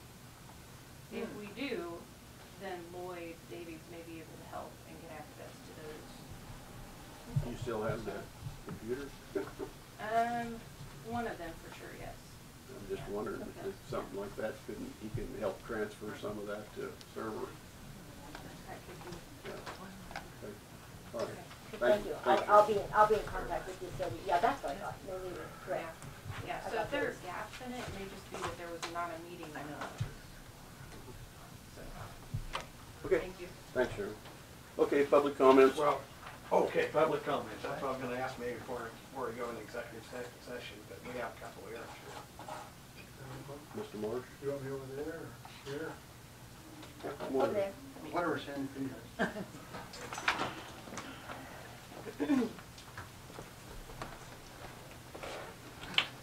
I guess, been doing a lot of research and stuff on this industrial wind project, as you guys might know, and hopefully you've been doing the same. And I guess more than anything, just it hit me because, you know, we all have busy lives, we have things to do, and it's almost overwhelming. And I guess if you wouldn't mind me saying, I just want to encourage you guys because I've seen some different counties in action now and heard some of the things that go on. And I know you get paid major dollars for serving here. Can you speak up a little? Sure, yeah, that's just kind of me, I'm sorry, but I'll try, okay? And I say that in jest and facetious, but I do want to encourage you guys to, and gals, I guess I should say, but to, you know, to be the champion of the commissioners. You guys have as I did research, I mean, there's things that's happened in New York State. There's T-Bone Pickens, who's made some major, there was testimony before Congress or Senate, all guys back in the early 2000s, and there's old Bernie Sanders, you know, 15 years ago. And it's just, you know, it's, what it comes down to, and I hate to say it, but it's all about the money. And a lot of course, the money goes to the wind turbines. But I just want to encourage you guys. And something was brought up earlier, and if I'm redundant, I'll just stop. But this is mentioned in Article, I brought a copy, Article 27 of your comprehensive plan. And there just seem to be some conflicts. I'm not an attorney, but I'm just, you know, I'm not stupid either. But what I noticed here, this Article 27, it's Section 27-101, because I don't know, you talked earlier about maybe going into a global look at it or specifics to amend, and I guess it has been amended. But in this one, just for instance, and again, I'm not a counsel, but you know, I've worked for several over the years. It says, to the extent there are conflicts between the requirements of this Article 27 and other provisions of the Marion County zoning regulation, it is, and I'm not trying to read this to you guys to be simple, I'm just trying to break it down. It is intended that the purpose and intent of this Article 27 shall control the interpretation of the zoning regulations. And you go to the definitions under the articles, shall means mandate. And this one happens to be the Wind Energy Conservation System, WEC's overlay district regulations. So it says it's the final law of the land as far as the articles. If you go back to Article 1, and under Section 1-102, in the last sentence under purposes, it says, the importance of assuring the compatibility of new development within the plans and needs of Marion County must be protected in the interest of public health, safety, and general welfare. So to me, it sounds like Article 27 can walk all over Article 1 or article, whatever it is, on the airport, you overlay there. And then part of this too, and again, it's not my desire to have to do all this, but I'm thinking, well, if we all sat in our hands, you know, as the general public, we've not done our job. It's kind of like voting. If you don't go out and try to vote for the right person, you get what you get. But, you know, there's a section in the state statutes and sometimes in the Constitution that talks about home rule and or Dillon's rule. Maybe you're familiar with some of that, and I'm not. But to my understanding, what they're mandating there is that these interests for the public health, safety, and general welfare are kind of on you guys to continue that process.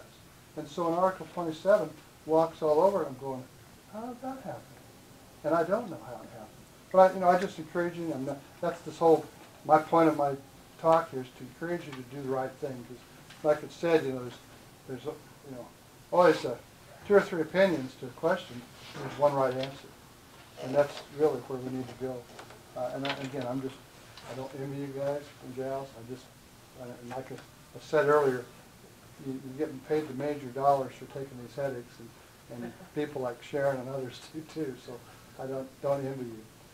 One other thing, though, I did have a question on, and I guess prior to that I mentioned T. Boone's Pickens, but if you've done any looking, and again, I know time's limited, but I've stumbled across all sorts of things because I've talked to the Marion and Person County people, and the Reno County people, and I get a lot of information. But Oklahoma's former governor, and we actually lived there about then, around 2001 or 2002, Frank Keating. Might not ring a bell since you guys are from Kansas, but and not because I was from there, but in that era he was the governor, and he's come out with a 1-minute video, and I can send it to you. I don't know if it comes. I think it comes on YouTube, and then there's a statement there. He said, "I made a mistake. I signed into law. They were promoting industrial wind turbines, and he said it's going to cost us billions, billions." And he says it's going to cost us money that we need for schools and roads and infrastructure because we're on the hook to the energy company. And I think it's kind of sad in a way, and I say this to you to be sincere. I mean, why does this get pushed down to the county level? Not that you're down, but I mean, why doesn't it get taken care of in the state level and other levels? Instead of you commissioners, other commissioners, having to buck up and try to do all this homework. And that's, I guess, what I would suggest. And again, I don't know all the proper procedures, so if I'm saying something wrong, forgive me. But to my understanding, if you do a moratorium, it would buy you time. You could tie, because, for instance, the reason they all want to get in 2019 is because if they get a shovel in the ground, well then, voila, they get in on the production tax credit. Now, will that production tax credit get extended from the federal level? Possibly. But I'm just saying that it's a shame that it has to come down to you folks and people like Sharon and their committee to have to decipher through this, because some of it's called the corporate welfare hog, and one of the biggest ones is from a Spanish company. One of the next biggest ones that have inherited this is an outfit called Next Era. Next Era has been in Reno County. I think they've had some pursuits in Person County. And just for your information, I don't know if I said my name, I'll back up. I'm David Marsh, Hillsborough, Kansas, but I'm 6 miles from the Marion County line, or from the Person County line. And so I'm terribly interested in that too. But I would just suggest, rather than think, well, it shows that we don't have any backbone, that we won't do something but to call a moratorium. It's kind of like the old saying, if it's a good deal today, it ought to be a good deal tomorrow. And if it's not a good deal tomorrow, it must not have been a good deal today. And so I'm just encouraging you to take that time. If it has to take a moratorium, if that's the procedure. But the other thing I'd like to have information on, and I heard this from the Planning and Zoning meeting when it's Russ Ewey, is that how you say his name? Ewey? He was going through some of the statutes and what the responsibilities were, which was interesting. But he talked about a protest petition. And as I understand the protest petition to this point, it's a 14-day deal after the Planning and Zoning meets. And I guess I don't know if it's after you make your recommendation or not. Right. Is okay. Well, 14 days, to be real honest with you. I mean, they say when you get older, time passes faster. Well, I mean, I'm still not quite out of New Year's yet. I mean, it's just things happen so fast. And I don't know if it's me or whatever. But I would just say that two things. The moratorium, I think, would be something to consider. And then also, if you would give me some instruction, because I know some of the other counties have taken and extended the protest petition time. So at least gives time to act and go through the due process, because it seems like what little I know, a lot of these places are just railroading through. And I say that because I go back to Reno County, because we sat there from 3 o'clock till 11:15 that night. That was one of 3 sessions. That was a Thursday, I think the 4th, and the next Tuesday they had a 5-hour session. Next Thursday they had another session. I guess they had a rebuttal. I don't know. But I'm just saying that, you know, one planning and zoning guy said, and I thought it was kind of insightful, you know, well, how are you going to get this up in 2019? It's already, you know, springtime. And, you know, projects take time. And I can't imagine what they want to do is they want to make sure they get their tax credit, and that's where the big winners are in this thing. Sad to say. But anyhow, I thank you for letting me take the time. And I appreciate that. And just a lot of responsibility on you guys' part. I know that. So appreciate Thanks, Dave. Excuse me. Sorry for the time. Any other citizen concerns? Did you want to say something, Sandy? You know, about the only thing I could say, I've been in the oil and gas business. You mind, Mr. Sellers, you mind standing up down here so everybody can hear well? I tell you, I've been in the oil and gas business, and they've been regulated by the Corporation Commission since the 30s. And so our state level has thrown the landowners and you people under the bus. And so that's about all I have to say. Okay, appreciate it. Totally agree with you. Any other citizen concerns? I suppose I could say something if you would allow me to. As long as it's something we haven't already heard, Randy. It is something you haven't already heard. Okay.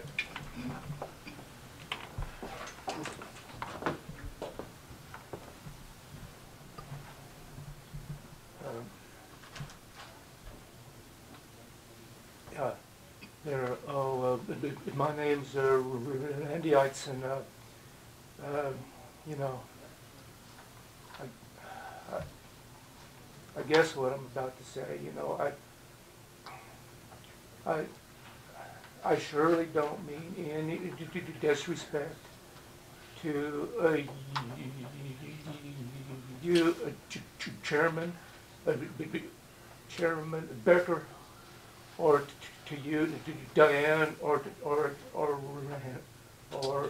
Randy, but the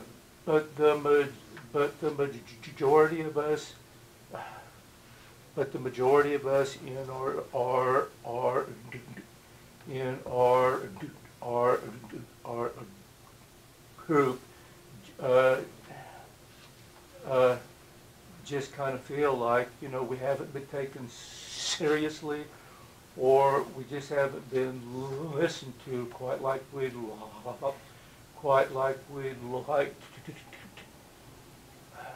quite what we'd like to have you listen to us when we're asking for a little bit more moratorium.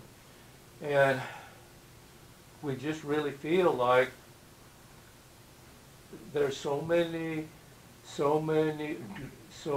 questions about Article 17, Article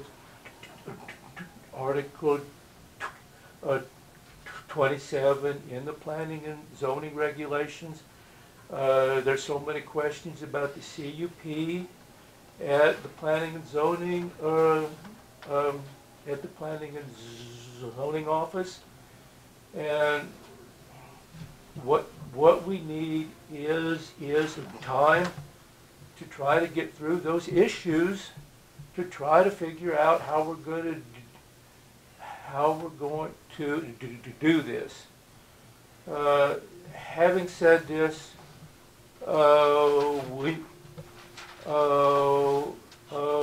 we have several attorneys that have been gathering evidence, and you know, we'll either will either number one, answer any questions that you might have.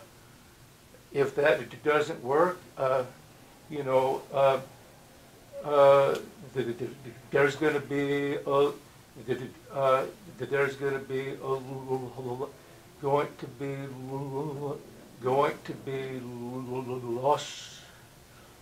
to be lawsuits all over Marion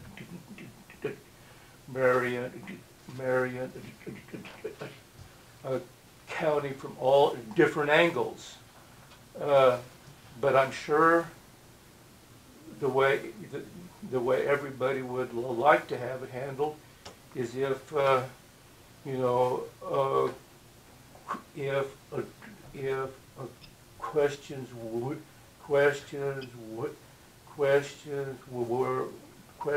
asked, and we'd all try to get through this one way or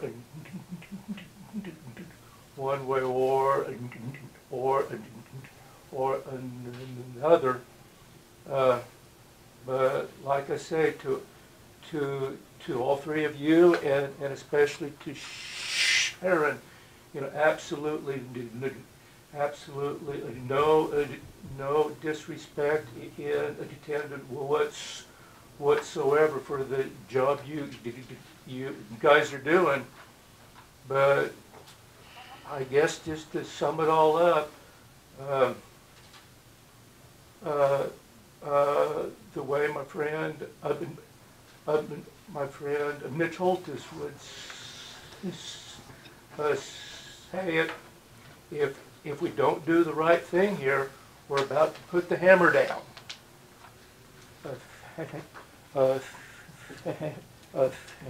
Thank you very much. Thank you. Thank you.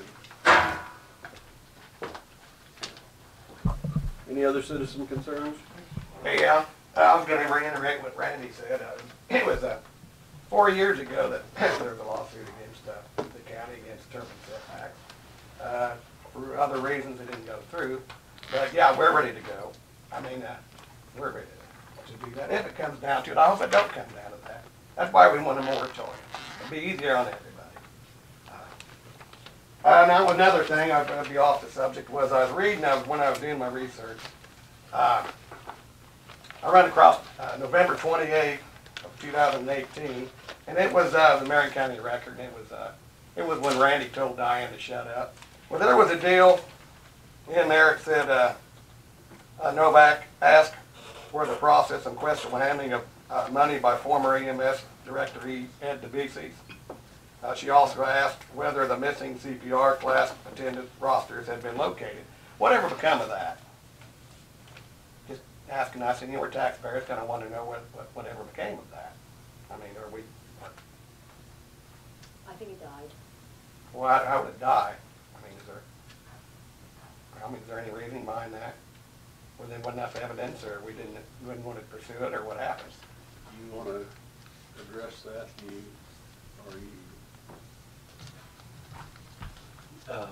There was inquiry made about it, and ultimately weighing the different alternatives in terms of cost factors, determination, I think, was made not to proceed. I don't know if that gives enough of an answer, but that's about as best I can do. So we got back scot-free, or is that how that works? We don't prosecute because of money, or is that how that works? Or there's some other things too around here that happens, so just asking. It probably wasn't a prosecution type of case. It's more of a civil reclamation or replevin type of an action, and you weigh the cost of attempting to proceed versus the cost of doing it and seeing which is going to cost you more. So if it costs more, you get by with it, I guess, huh? Just can't answer that one. That's all. Anyone else? Good luck. If not, I'll make well, do you want to go ahead with, do you want to take a break, or do you want to go ahead? 5 minutes.